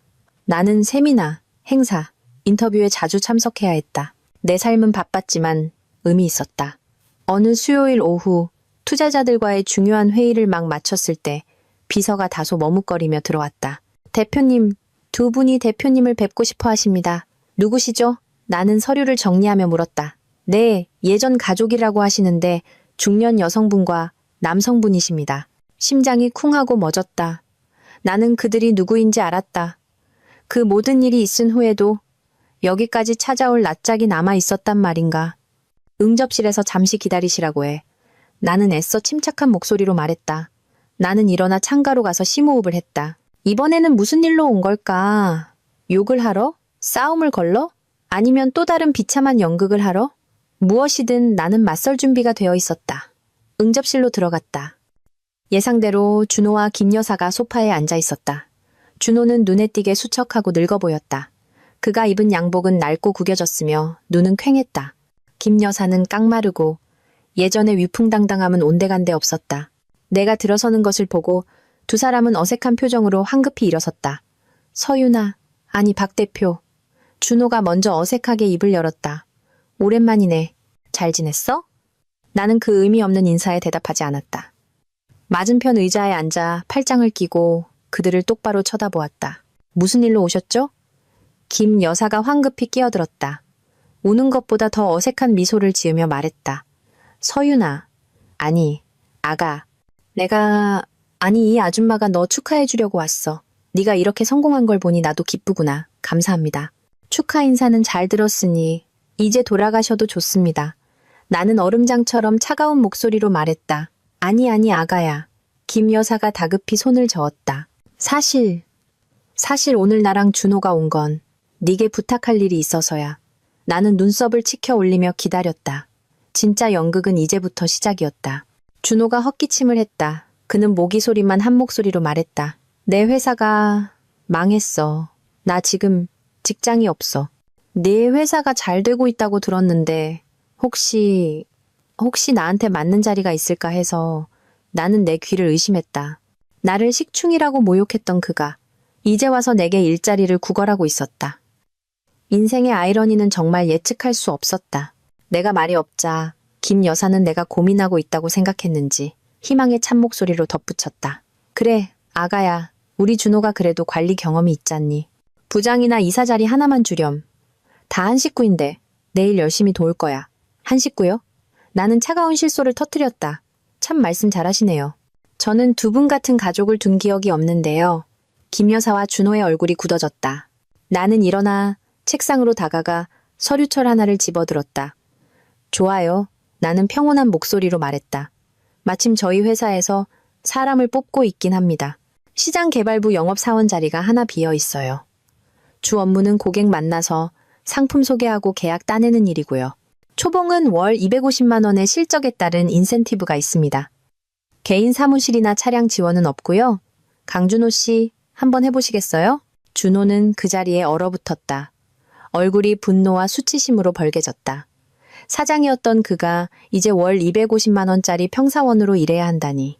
이것은 기회가 아니라 모욕이었다. 김 여사도 참지 못하고 벌떡 일어나 내 얼굴에 손가락질을 했다. 너 지금 우리를 일부러 모욕하는 거지. 우리 준호가 사장이었는데 어떻게 그런 천한 일을 하란 말이야. 천한 일이요? 나는 돌아서서 그녀의 눈을 똑바로 쳐다보았다. 어머님, 제 회사에는 천한 일이란 없습니다. 모든 직책은 존중받아야 마땅하죠.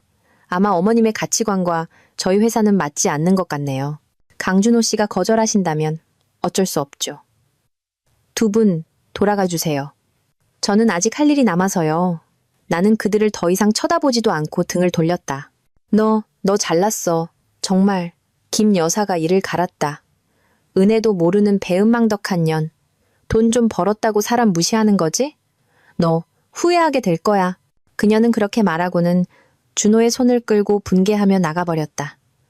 응접실 문이 쾅 하고 닫혔다. 나는 창밖을 바라보며 가만히 서 있었다. 하늘은 구름 한 점 없이 맑았다. 내 마음도 이상할 만큼 평온했다. 나는 복수하거나 모욕하기 위해 그런 것이 아니었다. 나는 그저 간단한 진실을 보여주었을 뿐이다. 기회는 소중히 여기고 노력하는 사람에게만 온다. 게으르고 남에게 의존하며 타인을 무시하는 자들에게는 가장 평범한 자리조차 가질 자격이 없다는 것을. 나는 이번 굴욕 이후 그들이 알아서 나를 피해 다닐 것이라 생각했다. 하지만 나는 틀렸다. 절망은 사람을 이성을 잃은 짐승으로 만들 수 있고 가장 미친 짓도 서슴지 않게 만든다. 그리고 나는 준호가 수년간 숨겨온 끔찍한 비밀이 바로 그 광기에 의해 세상에 드러날 줄은 꿈에도 몰랐다. 일자리를 구걸하러 왔다가 실패한 후 준호와 김 여사는 내 삶에서 사라진 듯했다. 나는 더 이상 그들에 대한 어떤 소식도 듣지 못했고 신경 쓰지도 않았다. 회사 일은 점점 바빠졌고 새로운 프로젝트들이 계속해서 시작되었다. 나는 거의 그들의 존재를 잊고 있었다. 하지만 인생은 결코 누구도 오랫동안 평온하게 놔두지 않았다. 어느 날 아침 민준에게서 전화가 걸려왔다. 그의 목소리는 매우 심각했다. 서윤아, 시간 있어? 지금 당장 내 사무실로 와. 아주 중요한 일이야. 불길한 예감이 들었다. 나는 서둘러 일을 정리하고 민준의 법률사무소로 차를 몰았다. 나를 보자마자 민준은 나를 자신의 사무실로 끌고 들어가 문을 굳게 닫았다. 그는 아무 말 없이 두꺼운 서류철 하나를 내 쪽으로 밀었다. 이거 봐. 민준의 목소리가 낮게 깔렸다. 나는 떨리는 손으로 서류철을 받았다. 첫 장은 나와 준호가 살았던 아파트의 등기부등본 사본이었다. 그 집은 예전에 구입할 때 우리 부모님이 절반을 보태주셨고 나머지는 부부 공동 명의로 대출을 받았다. 그래서 서류상으로는 우리 두 사람의 공동 재산이었다. 나는 다음 장을 넘겼다. 한 시중은행과 체결된 대출 계약서였다. 대출자는 강준호와 박서윤. 대출액은 무려 20억 원. 담보물은 바로 그 아파트였고 계약일은 5년 전이었다. 머리가 핑 돌았다. 5년 전 20억? 나는 준호와 함께 그런 큰 돈을 빌린 적이 없었다. 어떤 담보계약서에도 서명한 적이 없었다. 이게 어떻게 된 거야? 민준아? 나는 갈라진 목소리로 물었다. 민준은 대출자 서명 부분을 가리켰다. 박서윤이라고 쓰인 이 서명. 자세히 봐. 나는 눈을 가늘게 뜨고 그 필체를 보았다. 언뜻 보기에는 내 서명과 매우 비슷했지만 자세히 보니 어딘가 딱딱하고 부자연스러웠다. 이건 내 서명이 아니야. 나는 단언했다. 알아. 민준이 말했다. 내가 몰래 필적 감정 전문가에게 의뢰했어. 99% 위조된 서명이라고 하더군. 누군가 의도적으로 내 서명을 흉내낸 거야. 온몸에 소름이 돋았다. 흩어져 있던 조각들이 맞춰지기 시작했다. 5년 전 준호의 회사가 어려워졌던 때를 떠올렸다. 그는 자주 늦게 들어왔고 항상 스트레스에 차 있었다. 내가 물으면 그는 회사 일이라며 여자가 뭘 아냐고 윽박지르기만 했다. 한 번은 그가 서류 절차에 필요하다며 등기부등본 사본을 달라고 했던 기억도 났다. 나는 순진하게 그를 믿고 아무 의심 없이 건네주었다. 그가 날 속였어. 나는 속삭였다. 가슴이 저려왔다. 배신당했을 때보다 더 큰 고통이었다. 이것은 계획된 기만. 내가 가장 믿었던 사람에게서 등 뒤에 칼을 맞은 것이었다. 너만 속인 게 아니야, 서윤아. 민준이 분노에 찬 목소리로 말을 이었다. 내가 이 20억 원의 자금 흐름을 추적해봤어. 준호의 회사에 투자된 돈이 아니었어. 대출금이 지급된 후 전액 여러 다른 계좌로 분산 이체됐고 최종적으로 그중 상당 금액이 한 사람의 계좌로 들어갔어. 누군지 짐작가. 나는 고개를 저었다. 머릿속이 하얘졌다. 민준은 서류철의 마지막 장을 넘겼다. 한 은행 계좌의 거래 내역 사본이었고 그 계좌의 주인 이름은 이아름이었다. 뭐라고? 나는 소리쳤다. 내 눈을 믿을 수 없었다. 맞아. 민준이 말했다. 준호는 네 부모님의 피땀이 절반이나 들어간 집을 담보로 네 서명을 위조해서 20억을 대출받았어. 그리고 그 돈으로 자기 애인을 먹여 살린 거야. 차 사주고 명품 사주고 그녀의 작은 스파에 투자해주고 이 모든 일이 지난 5년간 내 바로 코앞에서 벌어지고 있었던 거라고. 나는 의자에 주저앉았다. 하늘이 무너지는 것 같았다. 내가 그토록 지키려 했던 행복한 삶은 한편의 연극에 불과했다. 내가 그토록 사랑했던 남편은 사기꾼, 밑바닥까지 썩어빠진 쓰레기였다. 그는 내 부모님의 피와 땀, 그리고 재산까지 훔쳐서 다른 여자를 먹여 살렸다. 고통은 순식간에 극도의 분노로 바뀌었다. 내가 너무 어리석었고 너무 눈이 멀었다. 나는 벌떡 일어섰다. 서류철을 쥔 손에 힘이 들어갔다. 민준아, 나는 분노로 떨리는 목소리로 말했지만 눈빛은 무서울 만큼 차가웠다. 그를 고소해야겠어. 이 모든 걸 세상에 밝혀야 해. 사기죄, 문서 위조죄. 그와 그의 가족들이 다시는 편히 발 뻗고 자지 못하게 만들 거야. 민주는 나를 보며 고개를 끄덕였다. 네가 그 말을 하길 기다렸어. 걱정하지 마, 서윤아. 이번에는 그가 죗값을 톡톡히 치르게 할 충분한 증거가 있어. 정의는 더딜지 몰라도 반드시 실현될 거야. 나는 창밖을 보았다. 먹구름이 몰려와 하늘을 뒤덮고 있었다. 마치 지금 내 마음속의 폭풍처럼. 진짜 전쟁은 이제 막 시작되었다. 20억 대출의 진실을 알게 된 후 내 안의 분노는 쉽게 가라앉지 않았다. 너무 오랫동안 잠자고 있던 화산이 마침내 폭발하여 준호와 그의 가족에게 남아있던 마지막 연민의 찌꺼기마저 모두 태워버리는 것 같았다. 나는 무너지지 않았다. 고통을 힘으로 바꾸었다. 민준과 함께 우리는 밤낮으로 일하며 모든 증거를 수집하고 체계적으로 정리했다. 위조된 서명 감정서부터 대출금의 자금 흐름 내역, 관련 메시지와 이메일까지 모든 것이 꼼꼼하게 준비되었다. 이 증거들이면 민준이 자신감 넘치는 목소리로 말했다. 우리는 재산 반환을 위한 민사소송뿐만 아니라 사기, 재산 편취, 문서 위조 혐의로 형사 고소할 충분한 근거가 있어. 둘 다 진행해줘. 나는 차가운 목소리로 말했다. 나는 그가 자신이 저지른 일에 대해 법의 심판을 받게 하고 싶어. 며칠 후 공식적인 고소장이 경찰서에 제출되었다. 동시에 불법적인 담보계약을 무효화하고 준호에게 손해배상 책임을 묻는 민사소송소장도 법원에 제출되었다. 법의 톱니바퀴가 움직이기 시작했다. 나는 이 순간부터 더 이상 물러설 길이 없다는 것을 알았다. 이것은 끝까지 가야만 하는 싸움이었다. 나 자신을 위한 정의뿐만 아니라 내 부모님의 피와 땀, 그리고 재산을 지키기 위한 싸움. 우리가 소송을 제기했다는 소식은 금세 준호네 집에 전해졌다. 법원과 수사기관의 소환장이 그들의 집으로 바로 발송되었다. 나는 그곳에 없었지만 아는 사람을 통해 들으니 그 집안이 발칵 뒤집혔다고 했다. 김 여사는 소환장을 읽고 나서 다시 한번 혈압이 올라 쓰러질 뻔했다고 한다. 하지만 이번에는 아무도 그녀를 병원에 데려가지 않았다. 준호는 얼굴이 핏기 하나 없이 하얗게 질려 있었다. 그는 집안을 서성거리며 누군가에게 계속 전화를 걸었다. 아마도 뇌물을 써서라도 빠져나갈 방법을 찾으려는 듯했다. 준호의 도끼 어린 여동생 준이가 나에게 가장 먼저 전화를 걸었다. 미쳤어요? 그녀는 귀를 찢을 듯한 목소리로 소리쳤다. 우리 집안을 다 감옥에 쳐넣어야 속이 시원하겠어요? 우리 오빠가 뭘 잘못했든 그래도 언니 전 남편인데 어떻게 이렇게 인정사정 없을 수가 있어요? 나는 태연하게 대답했다. 그는 나에게만 잘못한 게 아니라 법에도 잘못했어. 그리고 인정사정 없는 건 내가 아니라 나를 집에서 내쫓으며 박수치던 당신네 가족들이지. 너, 준이는 화가 나서 말을 잇지 못했다. 두고 봐. 네가 뭘 할 수 있는지 보자고. 준이 다음에는 준호가 전화를 걸었다. 그는 소리치지 않고 애원하는 목소리였다. 서윤아, 제발 고소 좀 취하해줘. 내가 잘못했어. 돈은 얼마든지 줄게. 어떻게든 마련해서 보상할게. 제발 법적으로만은 가지 말아줘. 내 인생이 끝나버린단 말이야. 당신 인생? 나는 옅게 웃었다. 내 서명을 위조해서 20억을 빼돌려 애인을 먹여 살릴 때 당신 인생에 대해 생각은 해봤어? 나를 빈손으로 내쫓을 때 그 결과에 대해 생각은 해봤냐고. 너무 늦었어, 강준호. 이제 모든 건 당신이나 내 손을 떠났어. 법의 판단에 맡기자. 나는 그렇게 말하고 전화를 끊었다. 이 애원은 거짓이라는 것을 알았다. 그는 뉘우치는 것이 아니라 단지 두려워하고 있을 뿐이었다. 모든 것을 잃을까봐, 법의 처벌을 받을까봐 두려워하고 있었다. 나는 사무실에 앉아 화려한 불빛으로 빛나는 도시를 내려다보았다.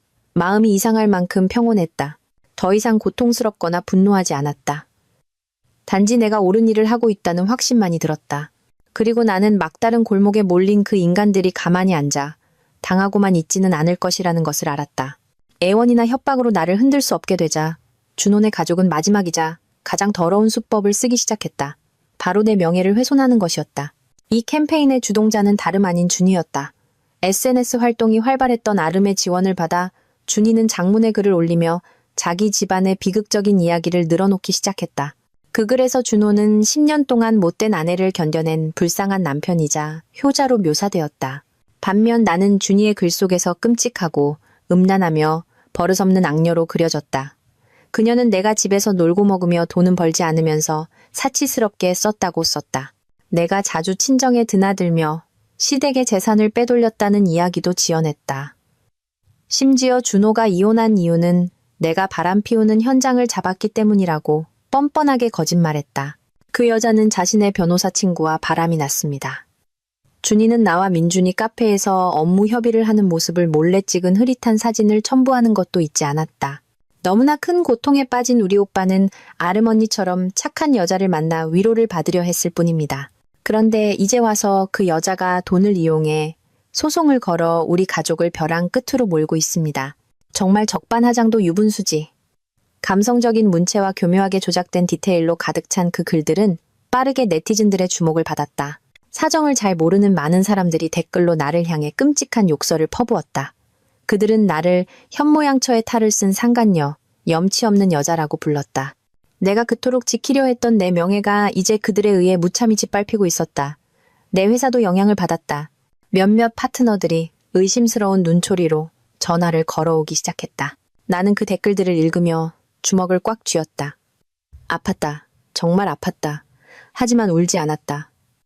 나는 모든 글과 악성 댓글을 캡처해서 민준에게 보냈다. 이건 명예훼손이야. 이 죄목으로 추가 고소할 수 있어. 민준이 답장을 보내왔다. 하지만 서윤아, 정말 침착해야 해. SNS에서 맞서 싸우거나 해명하지 마. 네가 말할수록 그들은 더 왜곡할 빌미를 찾을 거야.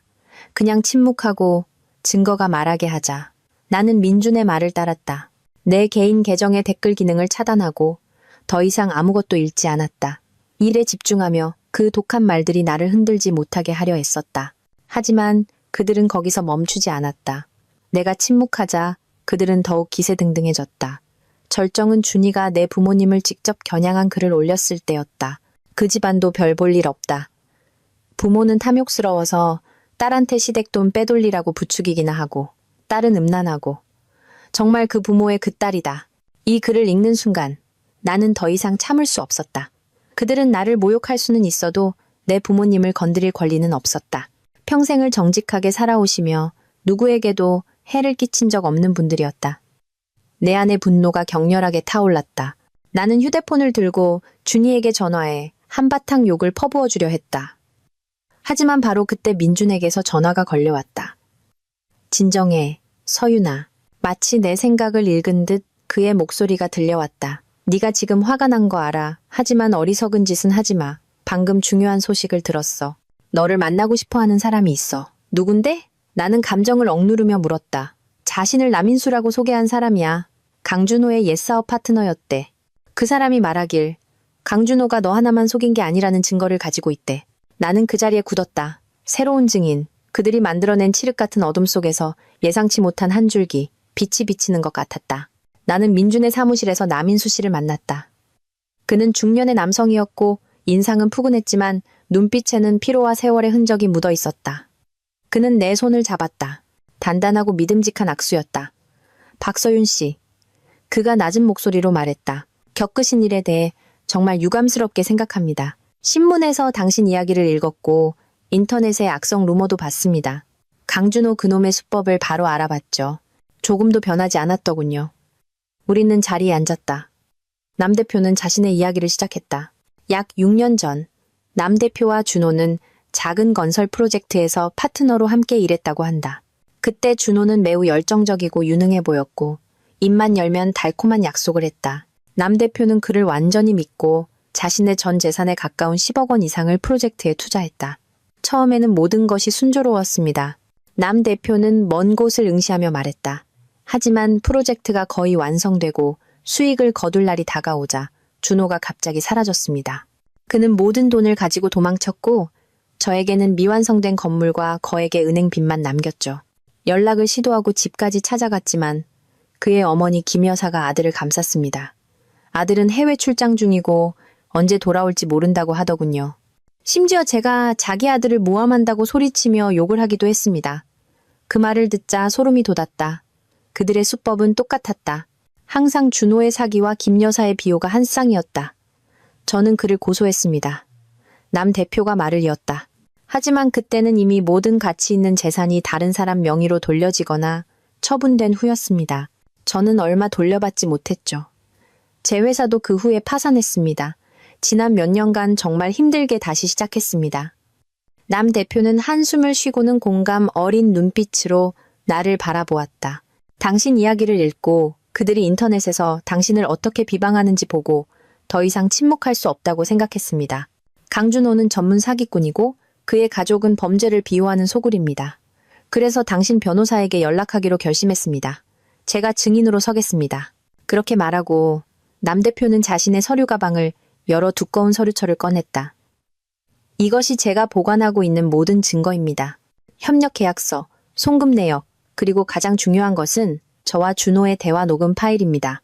여기에는 그가 프로젝트 자금을 개인적으로 유용했다고 시인하는 내용과 김 여사가 저에게 욕하며 쫓아내는 내용까지 담겨 있습니다. 민준이 서류철을 받아들었다. 그의 눈이 빛났다. 그는 한 장 한 장 넘겨보고는 고개를 들어 나와 남 대표를 보았다. 남 대표님, 이 증거들은 정말 귀중합니다. 민준이 흥분된 목소리로 말했다. 이것은 서윤 씨의 소송을 강화할 뿐만 아니라 강준호의 사기 행위가 체계적이고 반복적이라는 것을 보여줍니다. 그가 법정에서 빠져나가기 어렵게 만드는 결정적인 증거가 될 겁니다. 마음속에 형언할 수 없는 감정이 차올랐다. 나는 남 대표를 바라보며 감사합니다라는 말밖에 할 수 없었다. 대표님, 정말 감사합니다. 남 대표는 온화하게 미소 지었다. 별 말씀을요. 저는 당신을 돕는 것이기도 하지만 제가 잃었던 것에 대한 정의를 되찾는 것이기도 합니다. 강준호 같은 자들은 법의 심판을 받아야만 더 이상 다른 사람들에게 해를 끼치지 못할 겁니다. 남 대표의 등장은 내 마음속 정의의 불꽃을 다시 타오르게 했다. 나는 더 이상 이 싸움에서 혼자가 아니었다. 진실은 마침내 밝혀질 것이다. 우리는 함께 앉아 다음 계획에 대해 논의했다.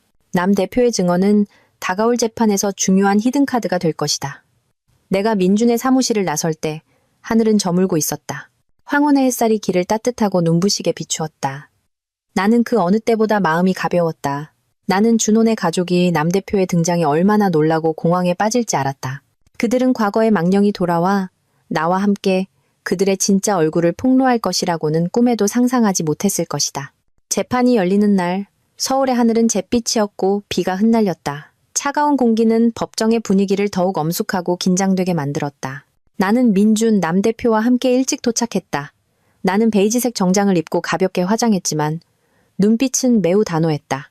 남 대표는 여전히 차분하고 푸근한 모습이었고 민준은 자신감 넘치고 날카로웠다. 그의 손에는 두꺼운 서류철이 들려 있었다. 우리는 정의를 찾는 군대였다. 반대편에는 준혼의 가족도 모두 와 있었다. 준호는 더욱 수척하고 초췌해 보였다. 눈은 퀭했고 얼굴에는 불안과 공포가 가득했다. 예전에 자신만만하고 말끔했던 모습은 온데간데 없었다. 김 여사는 대기석에 앉아 끊임없이 염주를 만지작거리며 무언가 중얼거리고 있었다. 준이와 아름은 나란히 앉아 찌푸린 얼굴로 이따금씩 내 쪽으로 총알 같은 시선을 던졌다. 그들도 변호사를 고용했지만 꽤 경험이 없어 보이는 남자였다. 우리가 법정으로 들어섰을 때 준호와 김 여사는 남 대표를 보았다. 나는 그들의 얼굴이 즉시 변하는 것을 보았다. 준호는 멍하니 서서 입을 벌렸다. 김 여사는 눈을 동그랗게 뜨고 남 대표를 향해 손가락질하며 말을 더듬었다.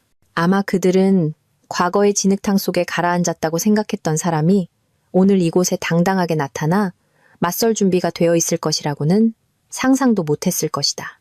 재판이 시작되었다. 서기가 사건 개요를 낭독한 후 민준이 가장 먼저 변론을 시작했다.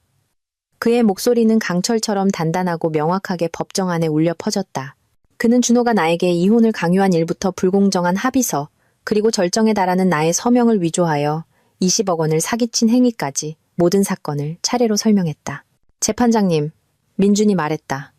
이것은 단순한 이혼 후 재산 분쟁이 아닙니다. 이것은 명백한 형사 범죄의 징후를 보이는 사건이며 피고의 법에 대한 경시와 제 의뢰인의 인격을 짓밟은 행위를 보여줍니다. 그는 첫 번째 증거로 필적 감정서를 제출했다. 담보계약서의 서명이 내 것이 아니라는 결론이었다. 상대편 변호사가 황급히 일어나 반박했다. 재판장님, 이 감정서는 비공식적인 것으로 신뢰성이 부족합니다.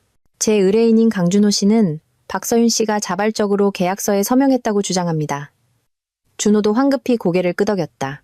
네, 맞습니다. 그녀가 직접 서명했습니다. 확실합니다. 자발적으로요? 민준이 비웃었다. 그렇다면 그 20억 원 전액이 지급된 후 왜 가정이나 공동사업 목적이 아닌 적이 앉아 계신 이아름 씨의 계좌로 바로 흘러 들어갔는지 설명해 주시겠습니까? 민준은 두 번째 증거로 대출금의 자금 흐름 내역을 제출했다. 모든 숫자와 거래 내역이 스크린에 명확하게 표시되었다. 법정 안이 술렁이기 시작했다. 모두의 시선이 아름에게 쏠렸다.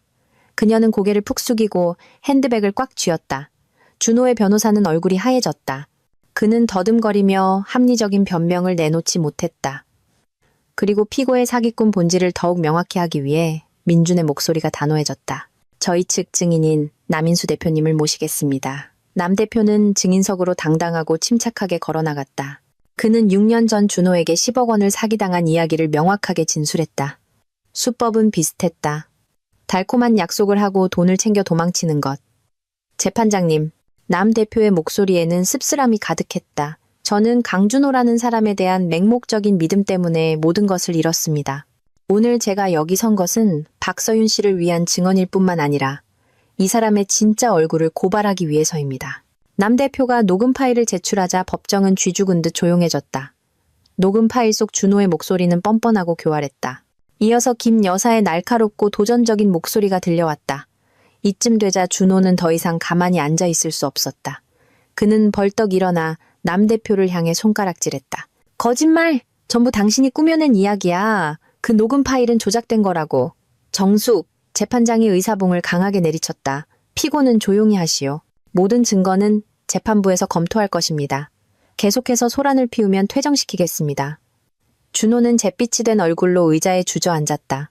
김 여사는 온몸을 떨며 입술을 달싹였지만 말을 잇지 못했다. 정의의 빛 아래 그들의 연극은 겹겹이 쌓인 거짓의 껍질이 벗겨지며 서서히 무너지고 있었다.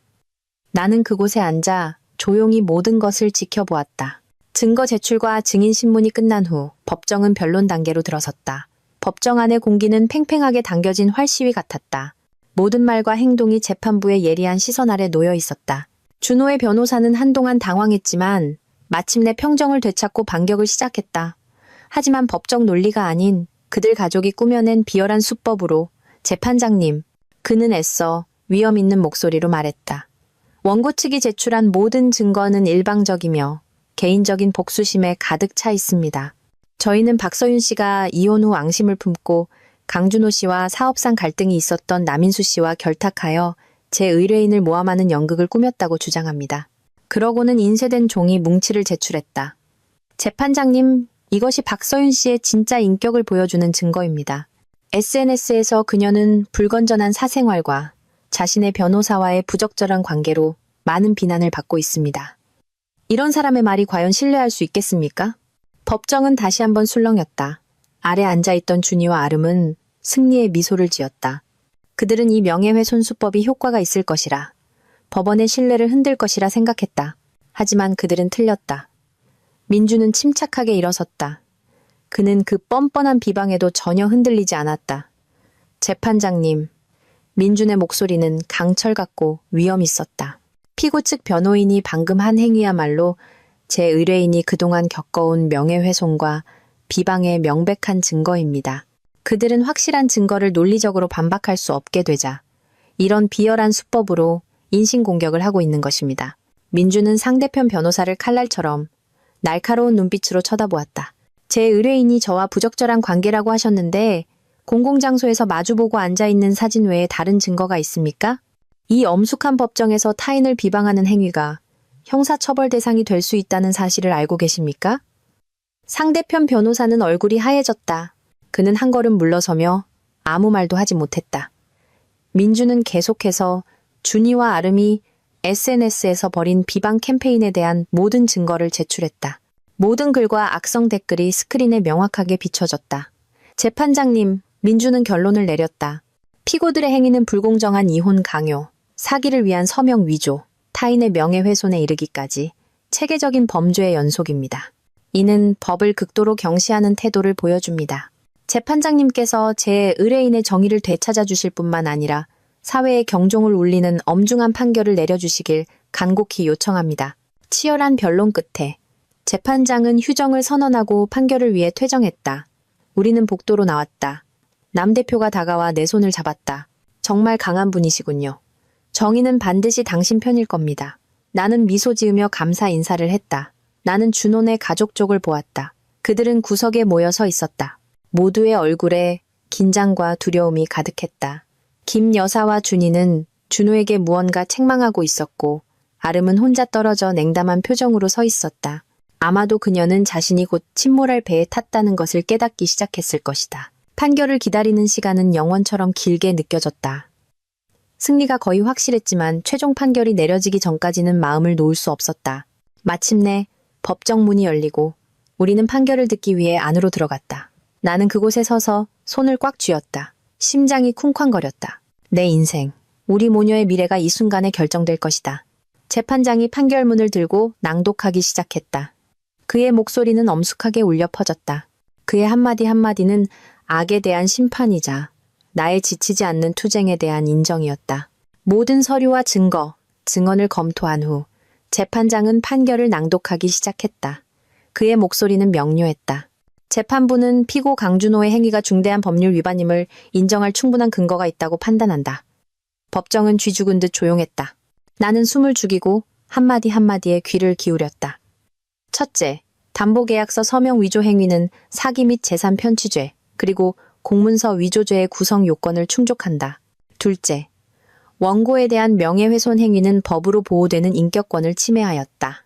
형법 및 민법에 관련 조항에 근거하여 재판부는 피고 강준호에게 사기 및 재산 편취죄로 징역 7년, 공문서 위조죄로 징역 2년을 선고한다. 병합하여 총 9년의 징역에 처한다. 9년.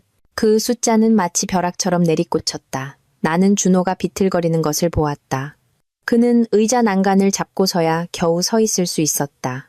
그의 얼굴은 핏기 하나 없이 하얗게 질려 있었다. 김 여사는 비명을 지르며 그 자리에서 기절했다. 준이가 황급히 어머니를 부축하며 울부짖었다. 안 돼! 이럴 수 없어! 우리 오빠는 억울해요.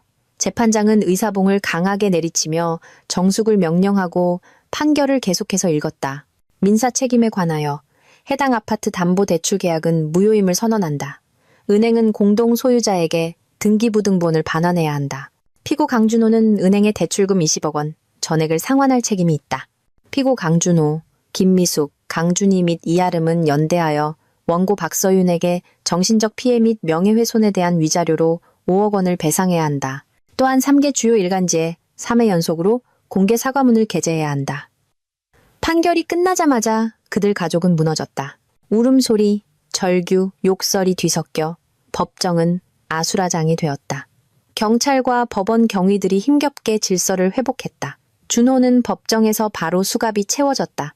그가 내 앞을 지나갈 때 잠시 멈춰서 형언할 수 없는 눈빛으로 나를 쳐다보았다.